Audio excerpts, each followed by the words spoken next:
The proposed UN headquarters would represent the world's indigenous nations and peoples through its architectural design. It would blend the best of all worlds, featuring top modern architecture, the highest green building standards, and ancient Vastu architectural principles. This headquarters would serve as a central hub for indigenous diplomacy, cultural preservation, and collaborative efforts towards sustainable development and global peace. Through this initiative, we aim to create a dignified platform for indigenous leadership rooted in ancestral wisdom, cultural legitimacy, and collaborative innovation, enhancing global dialogue and regional stability. The establishment of the UN headquarters would position a host country at the forefront of a global movement promoting indigenous wisdom while creating significant economic opportunities for the nation and its people.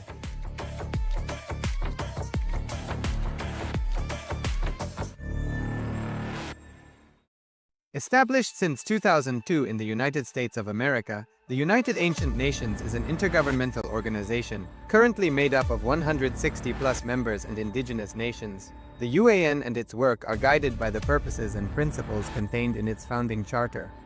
The UAN is a manifestation of the profound connection amongst indigenous peoples across the world, including African, Andean, American, European, Caribbean, Oceanic, and Asian regions, rooted in shared wisdom, sustainable practices, and deep reverence for the earth.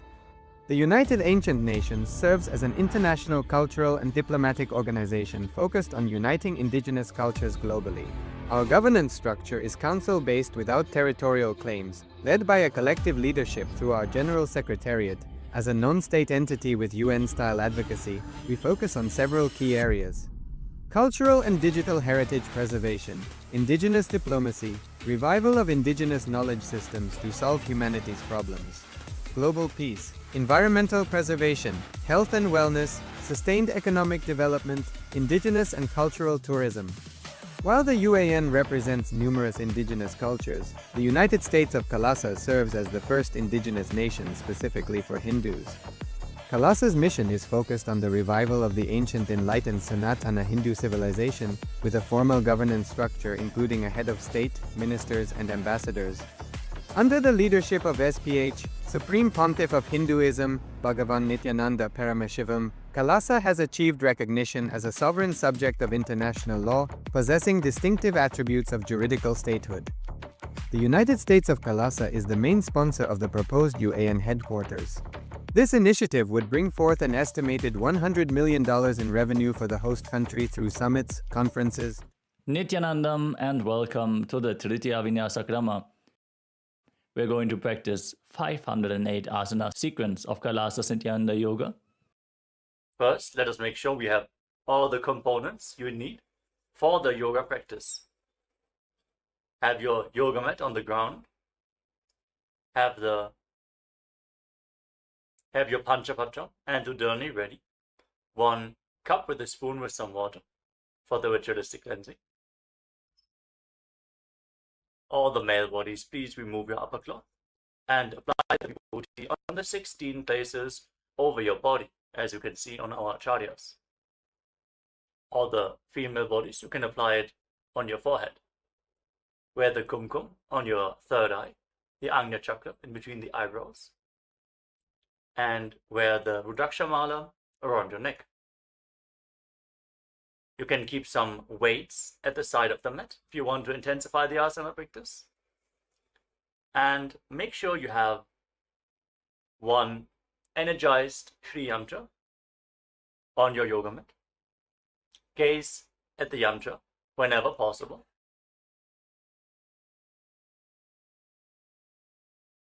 To mirror the macrocosmic energies into your microcosmos.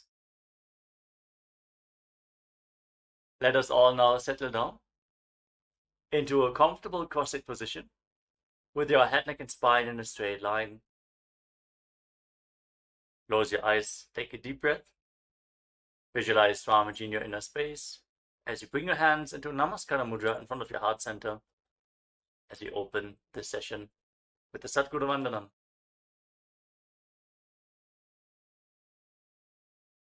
Nithyanandam Paramasukhadam Kevalam Jnanamurtim Dvandvatitam Gagana Sadrisham Sattvamasya Dilaksham एकं नित्यं विमलमचलं सर्वधी साक्षिभूतं भावातीतं त्रिगुणरहितं सद्गुरुं तं Namami.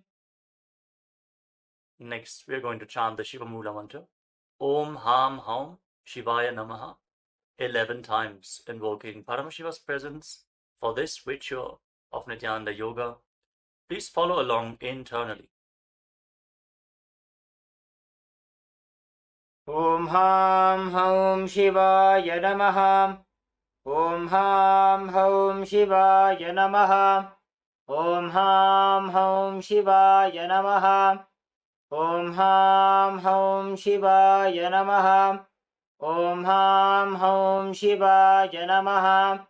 Om Ham Haum Shivaya Namaha. Om Ham Haum Shivaya Namaha. Om Ham Haum Shivaya Namaha. Om Ham Haum Shivaya Namaha. Om Ham Haum Shivaya Namaha. Om Ham Haum Shivaya Namaha. Let us now enter into the Tattvachamana, the ritualistic cleansing. Take your Panchapatam and Udani.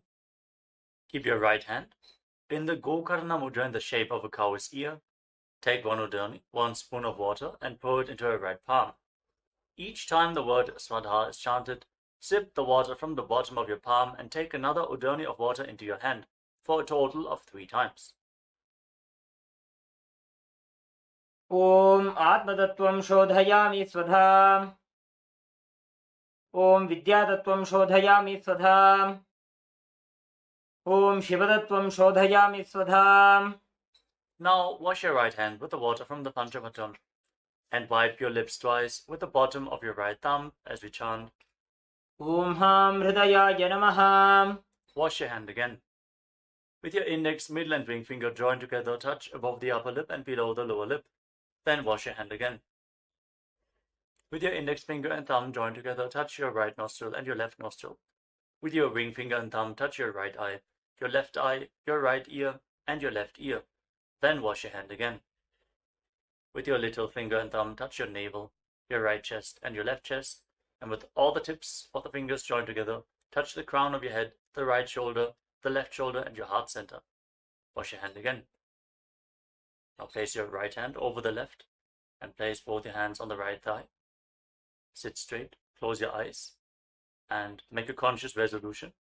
What you want to manifest in today's Nithyananda Yoga session. Hold the visualization of what you want to manifest as we chant the Sankalpa mantra. Om Mamopatta Samasta Duritakshayadvara Bhagavat Shri Nithyananda Paramashiva Prityartham Shri Nithyanandeshwari Paramashiva Shakti Sameta Shri Nithyanandeshwara Paramashiva Prityartham Cha Shubhe Shobhane Muhurte Adya Brahmanaha Dvitiya Parardhe Shri Shvetavaraha Kalpe Vaivasvatamanvantare Ashtavimshatitame Nitya Yuge Prathame Pade Jambudvipe Bharatavarše Bharatakhande Meroho Dakshine Parshve Shakabde Asmin Vartabane Vyavaharike Prabhavadinam Shashtyaha Samvatsaranam Madhye Shubhanama Samvatsare Shubhayane Shubharitau Shubhamase Shubhapakshe Shubhatitau Shubhavasarayuktayam Shubhanakshatra Shubhayoga Shubhakarana Evam Gunavisheshana Vishishtayam Asyam Shubhatithau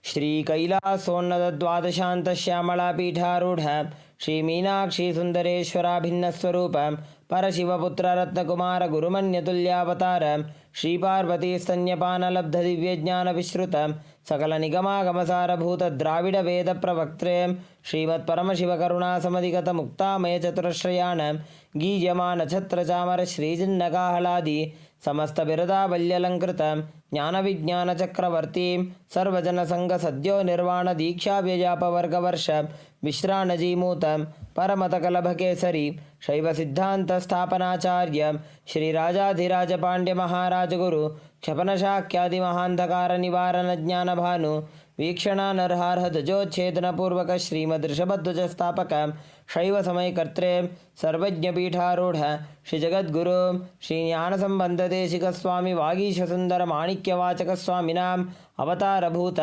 श्रीज्ञानसम्बन्धस्वामी पुनरुद्धृतश्यामलापीठ सर्वज्ञपीठ तृणवद्युत्तर द्विशततमगुरुमहासन्निधान अरुणगिरि Yogeshwar परंपरागत अरुणाचल सर्वज्ञपीठ गुरुमहासन्निधान कैलास परंपरागत कांची कैलास सर्वज्ञपीठ त्रयस्त्रिंशदुत्तर द्विशततम गुरुमहासन्निधान नित्योत्सव नित्यमंगल नित्यकल्याण नित्यरजित कैलास परंपरागत आदि कैलास नित्यानंदपीठ महासंस्थान महासिंहासन पीठ कर्त्रे साक्षात् श्री परमशिव समुद्भूत कैलास परंपरागत वैवस्वतमनु इक्ष्वाकु हरिश्चंद्र भगीरथ श्रीरामचंद्र शूरसेन इत्यादि अनवच्छिन्न सार्वभौम चक्रवर्ती परंपरागत चतुष्षष्टि योगिनी मंडित चतुष्षष्टि संप्रदाय प्रवर्तक मनुधर्म शासन सूर्यवंश प्राप्त सर्वज्ञपीठ सुरांगी साम्राज्य मूर्धाभिषिक्त चूड़ामणि साक्षात् Shri Paramshiva समुद्भूत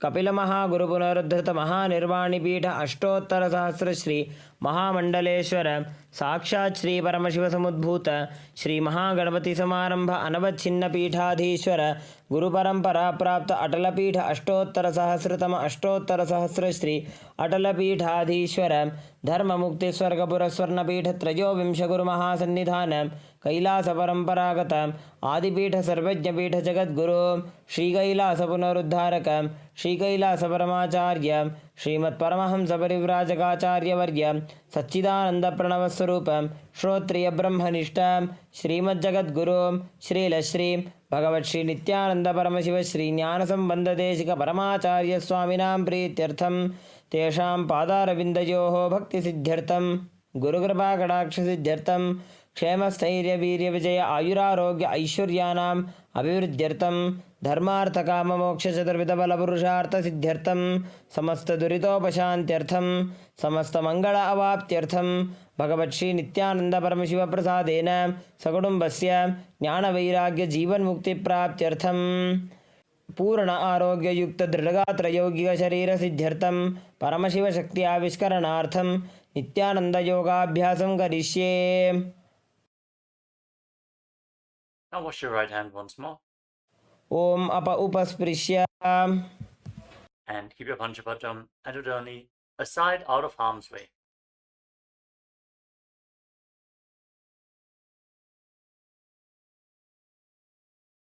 Congratulations. We concluded the Nithya Vinyasa Krama, 308 asanas of Kailasa's Nithyananda Yoga.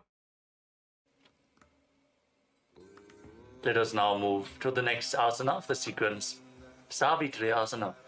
Now place your hands flat on the knees as you keep the right heel against the perineum with the left foot on top. Fix your gaze up towards your third eye and visualize Lord Surya in your inner space as you breathe in Samana Kumbhaka. Inhale deeply into your navel, hold your breath and visualize the fire in your navel rising up your spine. जीमणो पग मोड़ी पगथली की माहिली कोरे. Now shift your gaze to the nose and pull the stomach in and up in Uddiyana Bandha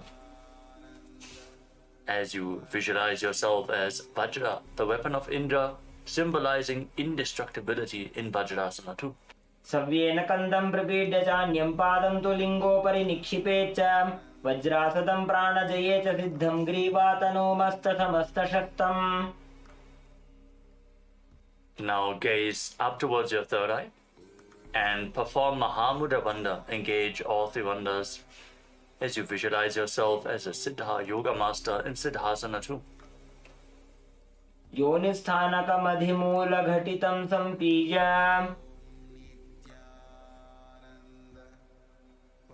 From the same position now, bring the left foot in between the thigh and calf of the right leg and cup your palms on top of the right knee. Fix your gaze at the tip of your nose. Engage all the bandhas and visualize Lord Brahma in your inner space in Brahmasana too. पद्मं ब्रह्मंस्तथा सैद्धं स्वस्तिकं वज्रमासनं बद्धकोणं भद्रपृष्ठं मूलबन्धं तथैव च. Now keep your hands relaxed on the knees and sit in a relaxed way as you intensely listen for a sound in your right ear, visualizing Swamiji, the Supreme Pontiff of Hinduism, liberating your soul in Muktasana 2. मुक्तासने स्थितो योगी मुद्रां सन्धाय शाम्भवे शृणुयात् दक्षिणे कर्णे नादमन्तस्तमेकधिः. Now shift your gaze up towards your third eye and rotate your hands into Bindu Mudra. Visualize the great sage Valmiki, poet and author of Ramayana, in Valmikasana 2. देसी करीडावा पग की पगथली JD बारिला फणा दिशिमोडी. Now place your hands flat on your knees and raise the left shoulder to the height of your head. Like a god, visualize yourself with more than one head in Dvishirasana. स्कन्दशिरः पर्यन्तं नीत्वा स्थातव्यं द्विशीर्षं भवति. Lower the left shoulder and now raise the right shoulder. Again, visualize yourself with more than one head. स्कन्दशिरः पर्यन्तं नीत्वा स्थातव्यं द्विशीर्षं भवति. Now raise your hands up, place them on top of your head, fingers interlocked.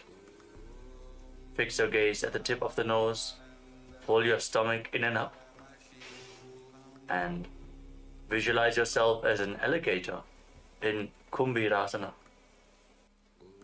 नितम्बे हस्तयुगलं भूमौ सङ्कोचितः पतेत् कुम्भीरासनमावक्ष्ये वायूनां धारणाय च. Place your hands back down on the knees. Sit with your spine straight. Now place your heels underneath the opposite thighs.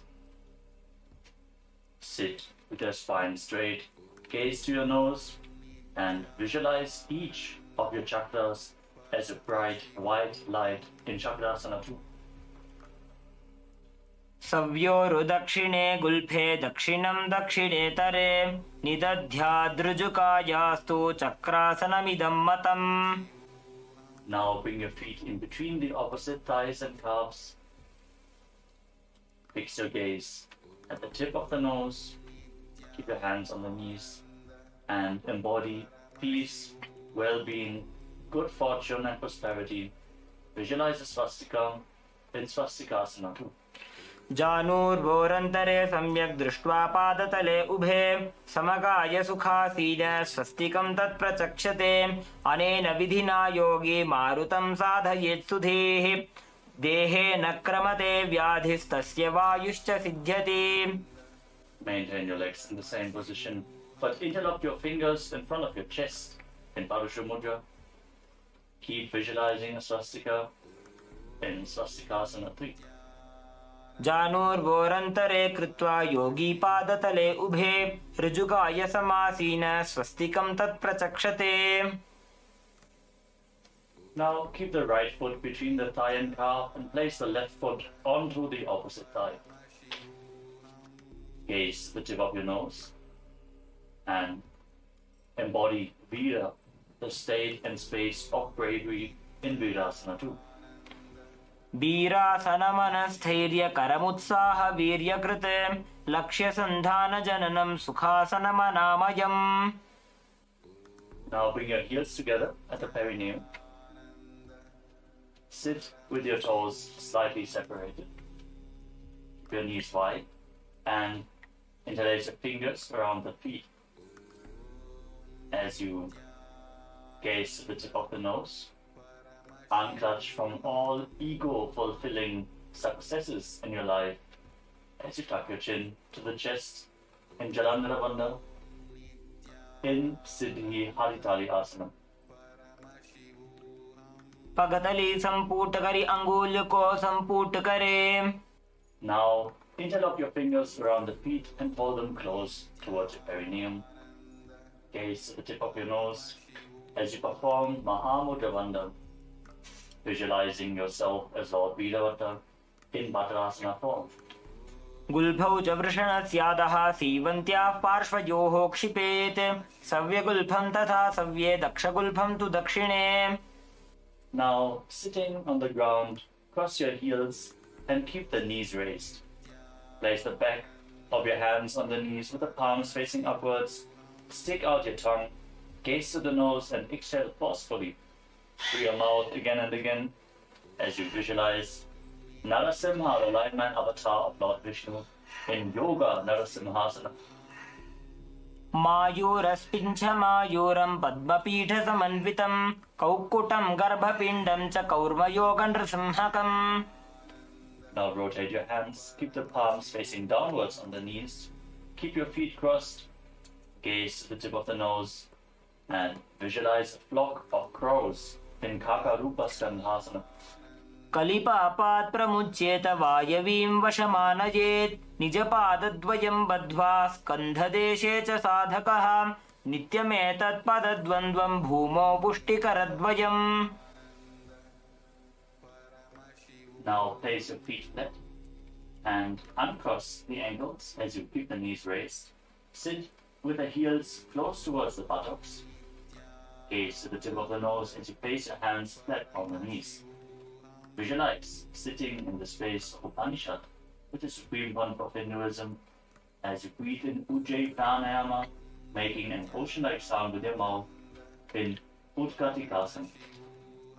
श्लिष्टर्गुलिश्लिष्टगुल्फौ भूश्लिष्टोरुप्रसारयेत्. यत्रोपविश्य पादौ तद्दण्डासनमुदीरितम्. Now extend your legs in front with the ankles and the toes together. Rest your hands on your thighs. Gaze to the tip of the nose and visualize yourself as Paramashiva's Yoga Danda in Dandasana 2. श्लिष्टर्गुलिश्लिष्टगुल्फौ भूश्लिष्टोरुप्रसारयेत्. यत्रोपविश्य पादौ तद्दण्डासनमुदीरितम्. Now, keeping your legs extended forward, lean forward and down, hold on to the big toes and bring your forehead to the knees. Gaze to the tip of the nose. As you perform Uddiyana Bandha, pull your stomach in and up. Visualize a tank of water in Tataka Mudrasana. सभागशीर्ष सर्वांग महामुद्रा च ताटगी. बद्धकोणस्बद्ध पद्मं दण्डं पश्चिमतानकम्. As you sit with your legs extended straight, keep the hands next to your body on the ground. Press your hands into the mat and lift your entire body off the ground and move your body from side to side. As you visualize yourself as a cradle rocking side to side in Priyankasana. प्रेङ्खवत् स्थित्वा पादाग्रे मस्तके परिनीत्वा. Now, from the same position, with your legs extended forward, raise your body off the ground and swing back and forth like a cradle in Priyankasana 2. प्रेङ्खवत् स्थित्वा पादाग्रे मस्तकोपरि नीत्वा पृष्ठभागे भूमौ निधाय.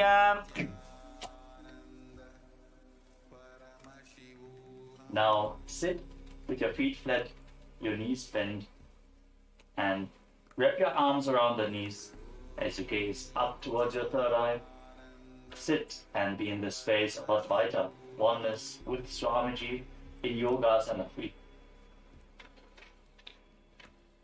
पृष्ठे भेदान्वितं पादं तस्य हस्तेन बन्धयेत्. अथ योगासनं वक्ष्ये यत्कृत्वा योगिराद्भवेत्. Next up is the Vrishabhatyasana. Now place the left heel underneath the left buttock and keep the toes pointing sideways. Stake the right knee over top and keep your hands on top of the knee. Gaze to the tip of your nose as you experience the energy of a temple inside you. Breathe in Siddhkari Kumbhaka, press your tongue against the teeth.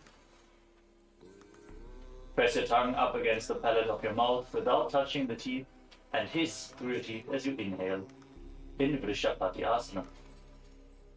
Jimana godo agra karidavo pagajimani pashati ani. Now, slide the left heel outside the hip. Sit in between the heels with the tips of the right hand fingers. Touch the middle joints of the left hand. And place your hands in your lap. Gaze up towards your third eye and visualize the purifying effect of Durva grass happening on your being in Durva Sasana. Dayi jangha parikari jimano pagadayi pashati ani. Maintain the position.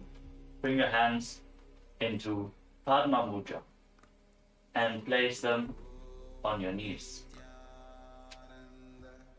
Gaze at the tip of your nose and visualize all gods and goddesses pleased with you in Sukha Devasana. Vamajanga arupidi mahi dachinapidi dharet sutahi. Now place your hands on the feet and hold on to the feet firmly. Your spine straight, gaze up towards your third eye and visualize Lord Shiva blessing you to go beyond material needs and desires in Datta Digambarasana. Pratama jivano pava uchave dayi janga uparikari lyave. Now catch a hold of your big toes. Gaze to the tip of your nose and visualize yourself as a fish. As you lean forward and down, bring your forehead close to the mat in Machandrasana. Jimano pagadayi janga parirashe yedi gadi lagave. Keep the right knee on top of the left and rise up. Now bring your right arm up over your shoulder and bring the left arm below. Reach for the opposite hand behind your back. Hold on. If you can reach the opposite hand, that's okay. Just reach as far as possible. Gaze to the tip of the nose and visualize the face of a cow in your inner space in Gomukhasana 2 as you gaze to your nose. Uttana kurma pitham cha simhasgarudameva cha vatayanam gomukham cha bharadwajam trivikramam. Now bring the right heel below the right buttock and stick the left knee over top. Keep the toes of the right foot pointing to the side as you place your hands on the knees. Gaze to the tip of your nose and experience the energy of a temple inside of you in Vrishapati Asana on the other side. Jimana godo agra karidavo pagajimani pashati ani. Now slide the right heel outside the hip. Sit in between the heels. And now touch the middle joints of your right hand fingers with the fingertips of the left hand. Place your hands in your lap and gaze to your nose as you visualize the purifying effects of Durva grass happening on your being in Durvasasana on the other side. Dayi janga parikari jimano pagadayi pashati ani. Now bring your thumbs and little fingers together and open up your palms resembling a lotus flower. Place your hands on the top knee. Gaze to the tip of the nose and visualize that all gods and goddesses are pleased with you in Sukha Devasana. Vamajanga arupedi mahi dachinapidi dhare sutahi. Now hold on to your feet firmly. Gaze up towards your third eye and visualize Lord Shiva blessing you to go beyond material needs and desires in Tata Digambarasana on the other side. प्रथम जीवन पाव उचावे die जंग उपरि करि ल्यावे. Now hold on to the big toes as you gaze to your nose and lean forward and down, visualizing yourself as a fish. Don't forget to breathe and sit Kari Kumbhaka in Marchandasana 3. जीमनो पगडाई जंग परिराशे येड़ी कड़ी लगावे. Now rise up with the left knee on top. Raise the left arm over top of the shoulder and bring the right arm behind your back. Hold on to opposite hands behind your back if you can, as you visualize the face of a cow in your inner space in Gomukhasana 2. उत्तानकूर्मपीठं च सैंहद्गारुडमेव च वातायनं गोमुखं च भारद्वाजं त्रिविक्रमम्.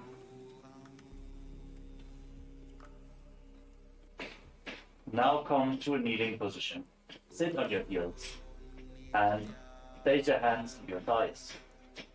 Gaze to the tip of the nose. Embody Vira, the state and space of bravery, as you exhale deeply and hold your breath again and again in Vechaka Kumbhaka in Nidasana. बने पग गोठन थी वालिने तेना भनुगुदानि नीचे. Now place your left foot flat on the ground in front of you, with the heel touching your perineum. Place your hands on the respective knees and gaze up towards your third eye. Embody Vida, the state and space of bravery, and Dakshinapada Tirasana. बने पग गोठन थी वालिने तेना भनुगुदानि नीचे. Now move your right knee to the side and keep the foot in front, with the heel close to the perineum. Wrap your arms around the raised knee, holding on to opposite forearms. Gaze to the tip of your nose and visualize and control the outgoing breath as you keep breathing in Rechaka Kumbhaka in Dakshina Shvasa Gamanasana. जमनो पगनो ढीचन जमने हाथनी काखली मा राखी. Now raise the right knee and sit back down onto the left heel. Keep the right heel against the perineum, hands on the knees, gaze to your third eye, embody Vira, the state and space of bravery, in Vamapada Tirasana. बने पग गोठा नथी वालिने तेना भनुगुदानि नीचे. Now bring the left knee outwards, the left foot in front, with the heel against the perineum, and wrap your arms around the right knee, holding on to opposite forearms. Gaze to your nose and visualize and control the outgoing breath in Vama Shvasa Gamanasana. जमनो पगनो ढीचन जमने हाथनी काखली मा राखी. Now place both your feet flat on the ground and bring your right arm around the raised knees. Twist to the side and bring the other arm behind your back, interlocking the fingers if you can. Balance in this posture. Gaze to your third eye and visualize yourself bound by a noose of integrity, keeping your emotions integrated and aligned to your purpose in Parashasana 2. पादतले भूमो निधाय जाननिवृति निधाय विपरीतहस्ताभ्याम् ऊरुसहितजङ्गे निबध्य तिष्ठेत् पाशासनं भवति. Now bring the left arm around the knees and the right arm behind your back. Repeat Parashasana on the other side as you gaze to the tip of your nose.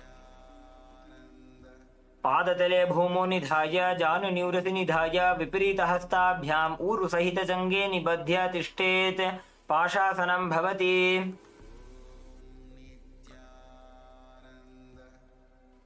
Now cross your legs behind and sit. Your perineum onto the raised heel. Place your hands on the knees, gaze to the tip of the nose. Visualize and embody the space and state of a lion as you breathe calmly through your nose in Simha Rupakasana. सीवनीं गुल्फदेशेभ्यो निपीड्य व्युत्क्रमेण तु प्रसार्य जानुनोर्हस्तावासनं सिंहरूपकम्. Now cross your legs even further and sit in between the heels. As you keep your hands on the knees, gaze to the nose and visualize sitting in the space of Upanishad with the Supreme Pontiff of Hinduism in Guptasana. जानुर्वोरन्तरे पादौ कृत्वा पादौ च गोपयेत् पादोपरि च संस्थाप्य गुदं गुप्तासनं विदुः. Now stand on your knees, keep the feet crossed behind, and bring your fingers in between the thighs and calves, with the thumbs outside. Gaze up towards your third eye, and visualize and rid yourself of all pain and suffering in Viyogasana. गोड़ा वामो उबो होई गोड़ा आड़ा राखे दोई दक्षि पाद के पानी रहावे फणो वाम गोड़ा ढिलियावे. Now stand on the knees and cross your hands in front, holding onto opposite elbows. And quickly raise your heels to the buttocks again and again. As you visualize yourself as a deer in Harinasana. उड्डानं कृत्वा पार्श्वनिभ्यां नितम्बं हरिणासनं भवति. Now place your feet flat and bend back. Hold on to your heels as you push your hips forward. Visualize yourself as a camel. Breathe calmly through your nose in Ushtrasana 3. मेरुदण्डग्रन्थिदाढ्य संविपादयिषुः पुमान् कपोतोष्ट्रासनाभ्यासं कुर्यान्मितहिताशनः. Now place your hands flat on the ground in front of you. As you bring your legs over top of your shoulders. And raise your feet off the ground, visualizing your legs as flower garlands hanging around you in Mahalasana. हस्ताभ्याम् अवनिमवष्टभ्य स्कन्धयो जानुनी संस्थाप्य. We move on to Gangavatarana Karna. Now stand up.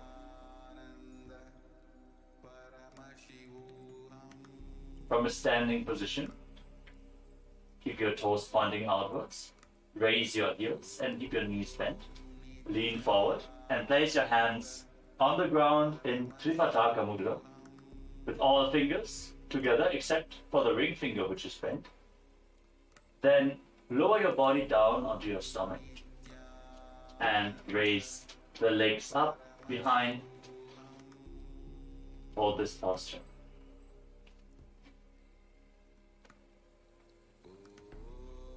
Now come to a kneeling position.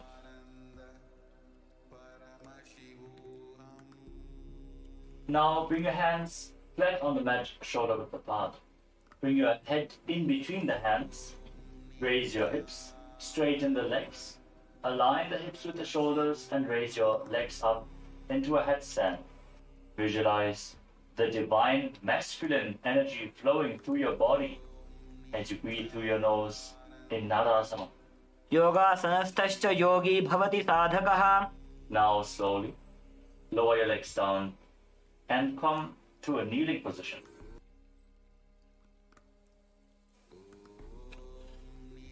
अधो मुण्डासनं वक्ष्ये सर्वेषां प्राणिनां सुखम्.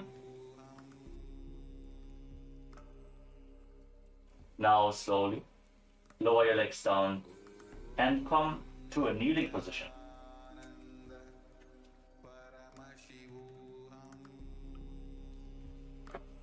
Keep your heels under the buttocks and interlock your fingers in Parusha Mudra.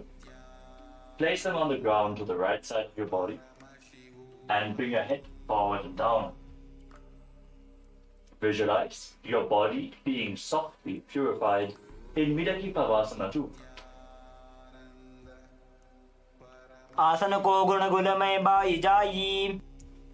Now bring your hands to the other side of the body. Place them down on the ground. Lower your head down as you repeat Midaki Pavasana too. आसन को गुण गुलमय by जाई.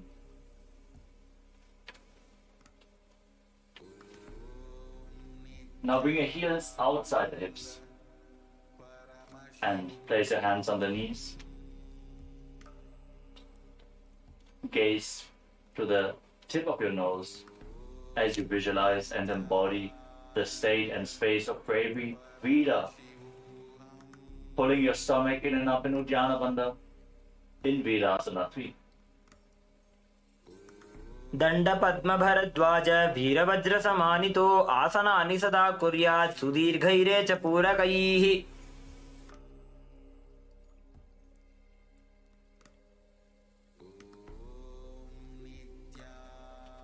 Now place both hands down on the ground and press your entire body up. Bring your forehead down and touch the ground again and again as you visualize yourself as a hawk in Shenasana. विपरीत नृत्य च स्थितो नासिका भूमौ संस्पृश्य. Now place your forearms on the ground, elbows shoulder width apart, and keep your palms flat as you raise your hips and lift your legs up over top of your body. Keep the legs as straight as possible. Bring your body into a C shape as you visualize yourself as a peacock. And breathe calmly through your nose in Pincha Mayurasana. मायूरस्पिञ्छ मायूरं पद्मपीठ समन्वितम्. Now come to a kneeling posture. Tuck your toes with the heels raised and sit down on the heels. Place your hands. Make a fist with your hands and place them on your thighs as you gaze to the tip of the nose and visualize yourself milking a cow in Godorhikasana. पार्ष्णिभ्यां तु भुवस्यागे तत्स्यात् गोदोहिकासनम्. Now slowly stand up. Raise your arms up above your head with the hands separated. Raise your chin. Gaze up towards your third eye and visualize yourself as a camel in Ushtrasana form. पादाङ्गुल्याभ्यां भूमिं धृत्वा बाहु ऊर्ध्वीकृत्य तिष्ठेत् उष्ट्रासनं भवति. Now join your hands in Anjali Mudra above your head. Gaze up towards the sky as you visualize yourself as a mountain standing stable for thousands of years in Tadasana. महामुद्राबद्ध कोनो ताड़ासन विभेदकान् विनोत्तानं सदा कुर्यात् अन्तर्पत्नी पतिप्रिया. Now again, separate your palms, face them up towards the sky as you visualize yourself as a palmyra tree in Tadasana. बेहात ऊंचा करिने पंजा पहोला राखिने. Now extend your arms out to the side at shoulder level and swing the hands forward in a circular motion again and again as you visualize yourself as a potter's wheel in Kulala Chakrasana. हस्तो प्रसार्य भ्रमणं कर्तव्यं कुलालचक्रासनं भवति. Now rise up onto the tips of your toes. Keep your spine straight. Cross your hands in front of your chest and hold on to opposite arms. Gaze to the tip of your nose and visualize yourself as a caged bird being released in Panchasana. चरणस्याग्रभागेनोत्तिष्ठेत् भुवस्थले मुनिः कृत्वा हस्तपरीयस्तीं सिद्धं सेवेत सिद्धये. Now lower your heels down, keep your hands at the side and raise the sole of the left foot against the right knee. Keep your hands at the side, gaze at the tip of the nose. Visualize the moon in your inner space as you pull your stomach in and up in Uddiyana Bandha and perform Ujjayi Kumbhaka, making an ocean-like sound with your mouth in Ardha Chandrasana. एकेन पादेन भूमिं वष्टभ्य अन्यपादतलेन ऊरुमवष्टभ्य तिष्ठेत्. Now bring the left heel towards the opposite hip. Now sit down and stand back up, alternating the sides again and again. Visualize yourself as an arrow to Shiva's bow in Sankhasana. तिष्ठन् सन् पार्ष्णिना इतरजगनप्रदेशे सम्पीड्य. Now raise the left arm over top of your head and visualize yourself as a palmyra tree as you repeat Ardha Talasana. બે હાથ ઊંચા કરીને પંજપહોલા રાખીને ઊભા રહેવું તે. Now lower your arm down and step the left foot forward with the front knee bent at a 90-degree angle. Keep your arms parallel to the ground, gaze forward and visualize yourself as Lord Virabhadra in Virabhadrasana too. उत्तानपादं क्रौञ्चं च मरीचिं वीरभद्रकं नटराजं त्रिकोणं च सुप्ताङ्गुष्ठप्रसारणे. Lean forward and down. Bring the left foot to the inside. Bring the left hand to the inside of the foot. Raise the other arm up towards the sky and visualize Swamiji as you gaze upwards in Parshvakonasana. सप्तचक्रक्षालनाय वृक्षासनविशेषकाञ्चननेन्द्रियदादाढ्य कोणभेदान् समभ्यसेत्. Now straighten the front knee as you rotate your upper body. Bring the right hand outside of the left foot and gaze up along the raised arm, visualizing yourself as a triangle in Parivrita Trigunasana. सप्तचक्रक्षालनाय वृक्षासनविशेषकाञ्चननेन्द्रियदादाढ्य कोणभेदान् समभ्यसेत्. Now come to the front. Stand on the left knee and extend the right leg back. Extend your arms out to the front. Balance on the foot as you visualize yourself as Lord Virabhadra in Virabhadrasana 3. उत्तानपादं क्रौञ्चं च मरीचिं वीरभद्रकं नटराजं त्रिकोणं च सुप्ताङ्गुष्ठप्रसारणे. Now bring the right foot to the front. Keep the hands at the side of your body. Gaze to your nose and visualize Swamiji in Dakshina Padasana. जेमणे आपनो माहोयते भानी. Now raise the right foot against the left knee and join your hands in Namaskara Mudra in front of your chest. And bring your palms together in Anjali Mudra in front of your chest. Gaze at the tip of the nose and visualize yourself as a tree in Matantara Vrikshasana. अर्धवृक्षासन ए आसनने अवान्तर भेद छे. Now bring the right foot onto the left hip. Extend your little fingers and lean forward and down, touching the fingers to the ground. Gaze to the tip of the nose as you embody pure, unconditional love in Kamasana. नितम्बे च पादगोष्ठी हस्ताभ्याम् अङ्गुलीयकम् अथ कामासनं वक्ष्ये कामसङ्गेन हेतुना. Now rise up. Slide the right foot onto the knee and squat down, keeping the hands on the respective knees as you bring the hips to the same level as the knees. Gaze to your nose and visualize yourself as a Vimana capable of crossing into different dimensions in Vimanasana. एकं पादं भूमौ निधाय नितम्बं जानुप्रदेश आनीय. Rise back up. Now keep the sole of the right foot against the knee and join your hands in Anjali Mudra in front of your chest. Gaze to the tip of the nose and visualize Swamiji in Ardha Bhadasana. बने पगे उभा रहेऊं ते पूर्णपादासन कहा वे छे. Now catch a hold of the foot and extend it up towards your head, keeping the knees straight. Visualize Swamiji near in a space in Uttita Trivikramasana. उत्तानकूर्मपीठं च संहद्गारुडमेव च वातायनं गोमुखं च भारद्वाजं त्रिविक्रमम्. Now bring the leg behind. Bring your hands over top of your shoulders and catch a hold of the foot behind your back. As you visualize yourself as Lord Nataraja in Natarajasana 2. शलभासन भेदाश्च नटभेरुण्ड नामके गण्डभेरुण्ड सहिते शीर्षदण्डासनं तथा.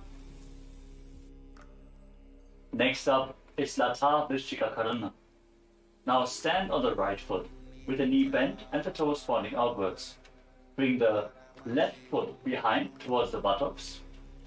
Raise the right arm and keep the hand by the side of your chest with the fingers pointing upwards. Extend your left arm outwards and slightly up and curl your fingers inwards as you bend the wrists. Now stand straight with the feet together and the hands by the side of your body. Gaze to the tip of the nose and visualize Swamiji in Purna Padasana. बने पगे उभा रहे ऊंते पूर्ण पादासन कहावे छे. Now stand tall, raising one arm straight above your head. Visualize yourself as a Palmivati in Ardha Tadasana. બે હાથ ઊંચા કરીને પંજા પહોલા રાખીને. Lower your arm down. Now step the right foot forward. Bend the front knee at a 90-degree angle. Extend your arms parallel to the ground. Gaze forward as you visualize yourself as Lord Virabhadra in Virabhadasana 2. उत्तानपादं क्रौञ्चं च मरीचिं वीरभद्रकं नटराजं त्रिकोणं च सुप्ताङ्गुष्ठप्रसारणे. Now lean forward and down. Bring the right hand to the inside of the right leg. Raise the other arm up. Gaze up along the raised arm as you visualize Swamiji in your inner space in Parshvakonasana. सप्तचक्रक्षालनाय वृक्षासनविशेषकाञ्जननेन्द्रियदार्ढ्य कोणभेदान् समभ्यसेत्. Now straighten the front knee and rotate your body. Bring the left hand to the outside of the right leg and raise the other arm up. Gaze up along the raised arm and visualize yourself as a triangle in Parivritta Trikonasana. सप्तचक्रक्षालनाय वृक्षासनविशेषकाञ्जननेन्द्रियदार्ढ्य कोणभेदान् समभ्यसेत्. Now rise up. Lean forward as you raise the left leg off the ground. Extend your arms over top of your head and balance as you visualize yourself as Lord Virabhadra in Virabhadasana 3. उत्तानपादं क्रौञ्चं च मरीचिं वीरभद्रकम्. Now extend the left leg to the front at a 90-degree angle. Keep your hands relaxed at the side as you visualize Swamiji. Gaze through your nose and breathe in Ujjayi Pranayama in Dakshina Padasana. जे मने आपनो मा होयते भानी.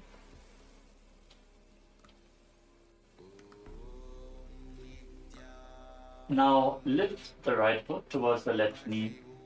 Join your hands in Anjali Mudra in front of your chest. Gaze to the tip of your nose and visualize yourself as a tree in Matantara Vrikshasana. अर्धवृक्षासन ए आसनने अवांतर भेद छे. Now lift the right foot onto the left hip. Extend your little fingers outwards and lean forward and down, touching the little fingers to the ground. Gaze to your nose as you embody pure, unconditional love in Kamasana. नितंबे च पादगोष्ठी हस्ताभ्याम अंगुलीजकम अथ कामासनं वक्ष्ये कामसंगेन हेतुना. Now slide the foot onto the knee. Place your hands on the respective knees and squat down. Keep your body elevated above the ground. Gaze to your nose and visualize yourself as a Vimana capable of crossing into different dimensions in Vimanasana. एकं पादं भूमौ निधाय नितंबं जानुप्रदेश आनीज्य द्वितीयं पादं जानुनी निधाय. Rise back up. Bring the foot towards the side of the knee. Join your hands in Anjali Mudra in front of your chest and gaze to your nose as you visualize Swamiji in your inner space in Ardha Padasana. बने पगे उभा रहे ऊंते पूर्ण पादासन कहावे छे. Now catch a hold of the left foot and extend your leg up towards your head. Keep the knee as straight as possible as you gaze to your nose and visualize Swamiji in Uttita Trivikramasana. उत्तानकूर्मपीठं च सिंहद्गारुडमेव च वातायनं गोमुखं च भारद्वाजं त्रिविक्रमम्.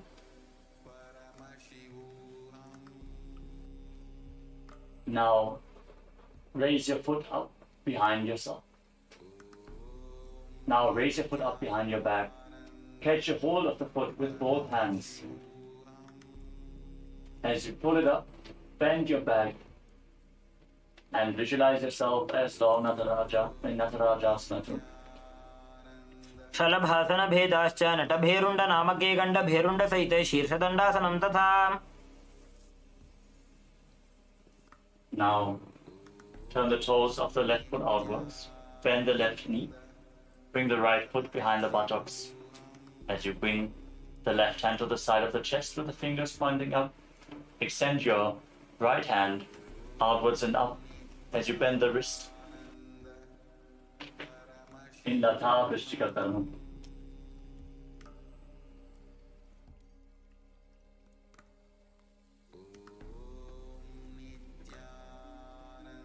Now stand on the tips of your toes.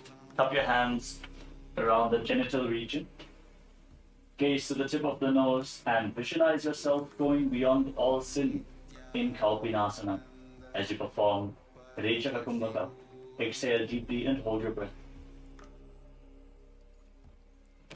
वृष्णसहितलिङ्गम् ऊरुमध्ये गाढं धृत्वा चरणाग्राभ्यां स्थातव्यं कौपीनासनं भवति. Now spread the legs to the side as far as possible. Lower your body down into a side split and extend your arms out to the side, parallel to the ground. Gaze to the tip of the nose and visualize yourself destroying and going beyond anything which finds you in Tipakarasana. आसनको गुणशरीरको सोजायी. Now turn your body into a front split. Keep the top of the foot which is behind flat on the ground. Place your hands on the respective knees as you gaze to the tip of the nose and visualize Swamiji while you reside in the ultimate posture, Parasana. Were आसनको गुणचोरसी वायिजायी. Now place your hands on the ground in front of you with the fingers pointing towards your body. Lift the front leg over top of the respective shoulder. Keep the back leg extended and lift your entire body off the ground as you visualize yourself as a peacock in Pinda Mayurasana. एकं पादं मयूराग्रे प्रसार्यैकं मयूरवत् इदं पिण्डमयूराख्यं सर्वव्याधिविनाशकम्. Now exchange the position of your legs. Bring the other foot to the front. Bring the other foot to the front. Your hands on the knees. And gaze to the nose. Reside in the ultimate posture and visualize Swamiji in Padasana. पर आसनको गुणचोरसी वायिजायी. Now again, place your hands flat on the ground with the fingers pointing towards your body. This time, lift the other leg over top of your shoulder. Lift your body off the ground as you visualize yourself as a peacock in Pinda Mayurasana. एकं पादं मयूराग्रे प्रसार्यैकं मयूरवत् इदं पिण्डमयूराख्यं सर्वव्याधिविनाशकम्. Now come to a sitting posture with your legs extended out to the side and the side split.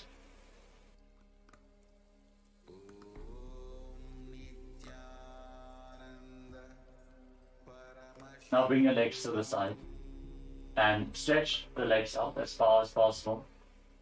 Rest your hands on the ground in front of you and gaze to the third eye as you visualize Swamiji in Prasaritasana. पादद्वयं प्रसार्यात्मा सुमुखं सुप्रसारितम्. From Prasaritasana, now join your hands in Anjali Mudra in front of your chest. Visualize Swamiji in your inner space. Exhale deeply again and again in Uttana Padasana.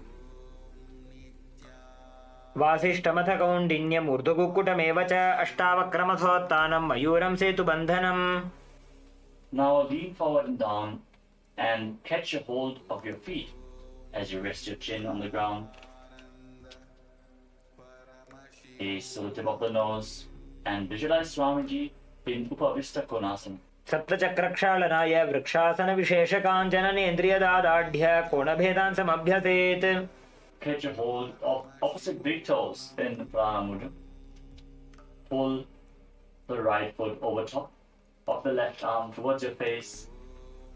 Bend the left elbow as if you're pulling a bowstring, as you visualize yourself as the arrow to Shiva's bow. Then Dhanurasana 3. Breathe in Pratyahara Kumbhaka. Focus on the prana flowing upwards throughout your body. पादाङ्गुष्ठौ तु पाणिभ्यां गृहीत्वा श्रवणावधि.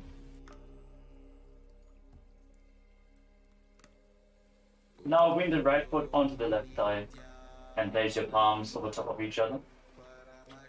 Gaze to the tip of the nose and visualize and embody Vira, the state and space of bravery in Virasana 3. द्विगुणं पतितं पादं वामं दक्षिणथोत्थितं कृत्वान्योन्यतलस्थं तु वीरपट्टमथोच्यते. द्विगुणं पतितं पादं वामं दक्षिणथोत्थितं कृत्वान्योन्यतलस्थं तु वीरपट्टमथोच्यते. Now lift the right leg behind your neck with the left leg extended forward. Join your hands in Anjali Mudra in front of your chest and gaze up towards your third eye as you visualize Swamiji in Ekapadasana 2. एकपादमतो कण्ठे उत्थाप्यैकं च दण्डवत् करौ सम्पुटितौ कृत्वा एकपादं तदुच्यते. Hold this posture. Now bend the left leg. Keep the left heel against your perineum.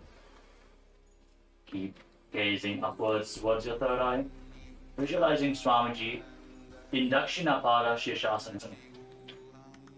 बेसिने बामे पगमाथा उपरलावीदाकाना.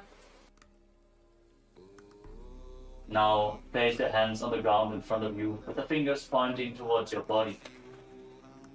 Lean forwards onto your elbows and extend the left leg back. Balance on your arms as you visualize yourself as a peacock in Ekapada Mayurasana. कण्ठे पादं प्रसार्यैकमेकपादं मयूरके. Now bring the left leg to the front and roll back. Lay down on your back as you hold onto the right foot with both hands. Gaze to the tip of the nose and visualize Swamiji in Supta Trivikramasana. उत्तानकूर्मपीठं च सिंहद्गारुडमेव च वातायनं गोमुखं च भारद्वाजं त्रिविक्रमम्. Keep the leg behind your neck. Extend your hands below your body with the palms facing down. Lay on your arms as you gaze to the tip of the nose and visualize yourself as a tiger in Vyagrasana. व्याघ्रासनमथो भक्षे क्रोधकालविनाशनम् एकपादं शीर्षमध्ये मेरुदण्डोपरि स्थितम्. Now rise up. Extend your legs out to the front. Again, catch a hold of opposite big toes. As you repeat Dhanurasana 3 on the other side, bring the left leg over top of your shoulder and pull the left foot towards your face. Now bring the left leg over top of your shoulder and pull the foot towards your face as if you're pulling a bowstring, visualizing yourself as an arrow to Shiva's bow in Dhanurasana. पादाङ्गुष्ठौ तु पाणिभ्यां गृहीत्वा श्रवणावधि. Now place the left foot onto the right thigh. Place your palms over top of each other. Rest them in your lap as you gaze to the nose and embody Vira, the state and space of bravery in Virasana. द्विगुणं पतितं पादं वामदक्षिणतोत्थितं कृत्वान्योन्यतलस्थं तु वीरपट्टमथोच्यते. Now lift the left foot behind your neck as you join your hands in Anjali Mudra in front of your chest.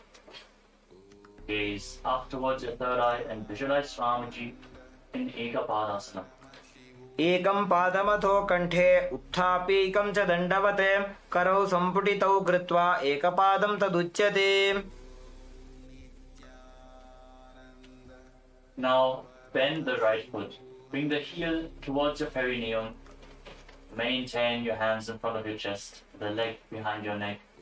Gaze to your third eye and visualize Swamiji in Vama Parashirasasana. बेसिने बामे पगमाथा उपर La Vida कानाम. Now place your hands on the ground in front of you. Keep the fingers pointing back. Lean forward onto your elbows. Extend the right leg back.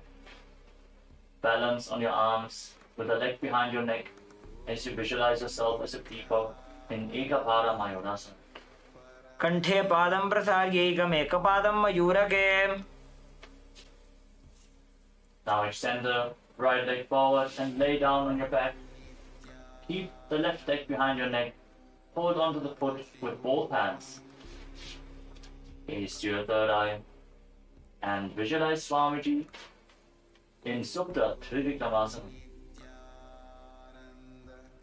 उत्तानकूर्मपीठं च संहस्गारुडमेव च वातायनं गोमुखं च भारद्वाजं त्रिविक्रमम्. Now bring your hands down below your body with the palms facing down. Gaze to the tip of the nose and visualize yourself as a tiger in Vyagrasana. व्याघ्रासनमथो वक्षे क्रोधकालविनाशनम् एकपादं शीर्षमध्ये मेरुदण्डोपरि स्थितम्. Now free your leg. Lay down on your back and pull your knees to the chest and circle them with your hands. Gaze to the nose. Squeeze your body into a ball and visualize yourself relaxing on a sofa in Paryankasana 3. जानुप्रसारितबाहो शयनं पर्यङ्कासनम्. Now sit up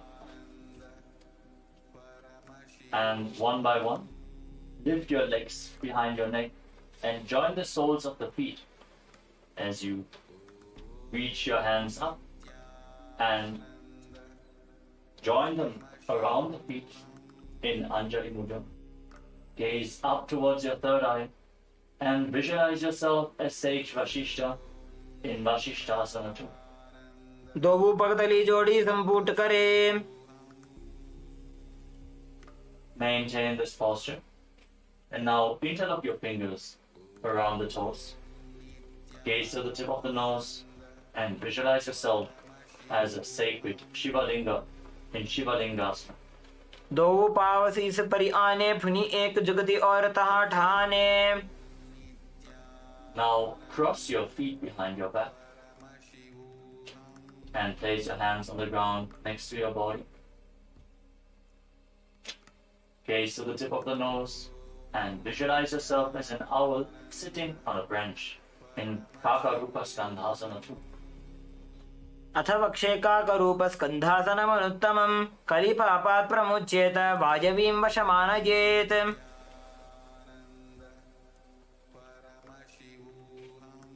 Now shift your gaze up towards your third eye and visualize yourself as a bird in a forest in Aranya Chatakasana. एकेन पादेन भूमिं वष्टभ्य अन्यपादतलेनोरु अवष्टभ्य. Now keep the soles of the feet together behind your head. Place your right hand on the left shoulder and extend the left arm up towards the sky. Gaze towards the tip of the nose and visualize yourself painting your reality and it manifesting into existence in Chitrakasana. प्रथम पगतली संपुट करे. पुनः जुगती ऐसे विस्तारे. Now place the left hand on the right shoulder and extend the right arm up. Gaze to the nose and visualize yourself painting your reality into existence in Chitrakasana. प्रथम पगतले संपुट करें, पुनः जुगति ऐसे विस्तारे।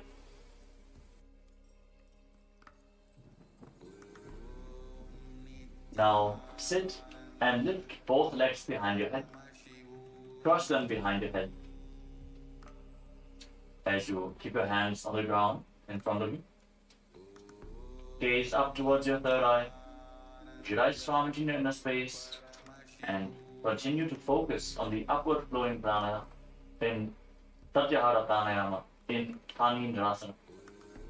पादाभ्यां वेष्टयेत् कंठं, करयो संस्थितोन्मुखं, फणीन्द्रं सर्वदोषग्नं, वो भूयात् सुखदं सदा।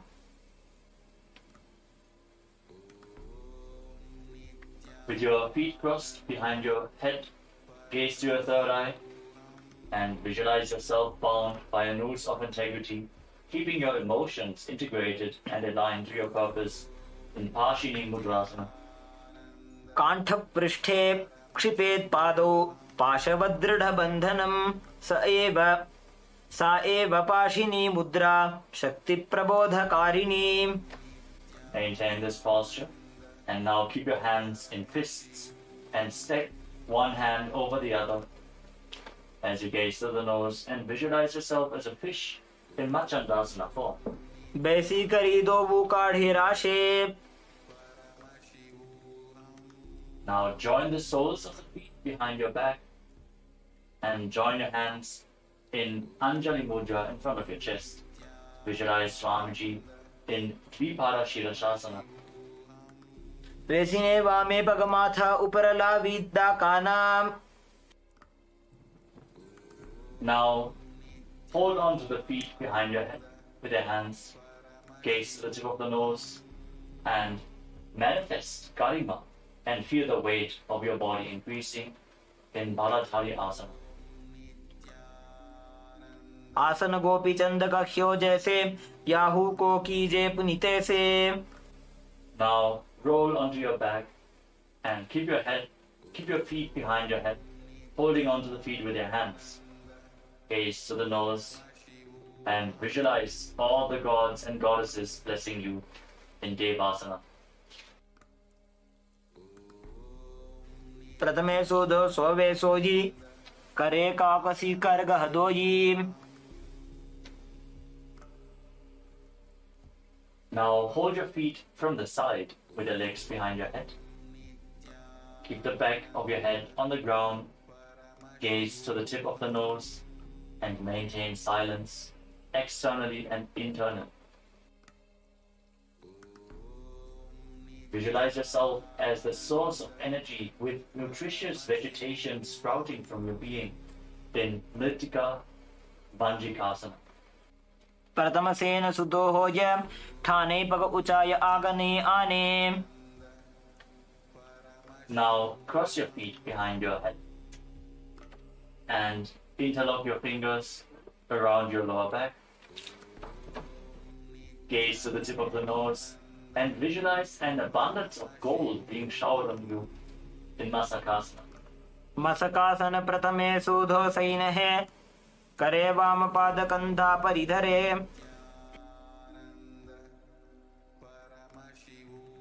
Hold on to the big toes in Prana Mudra as you extend your legs up straight.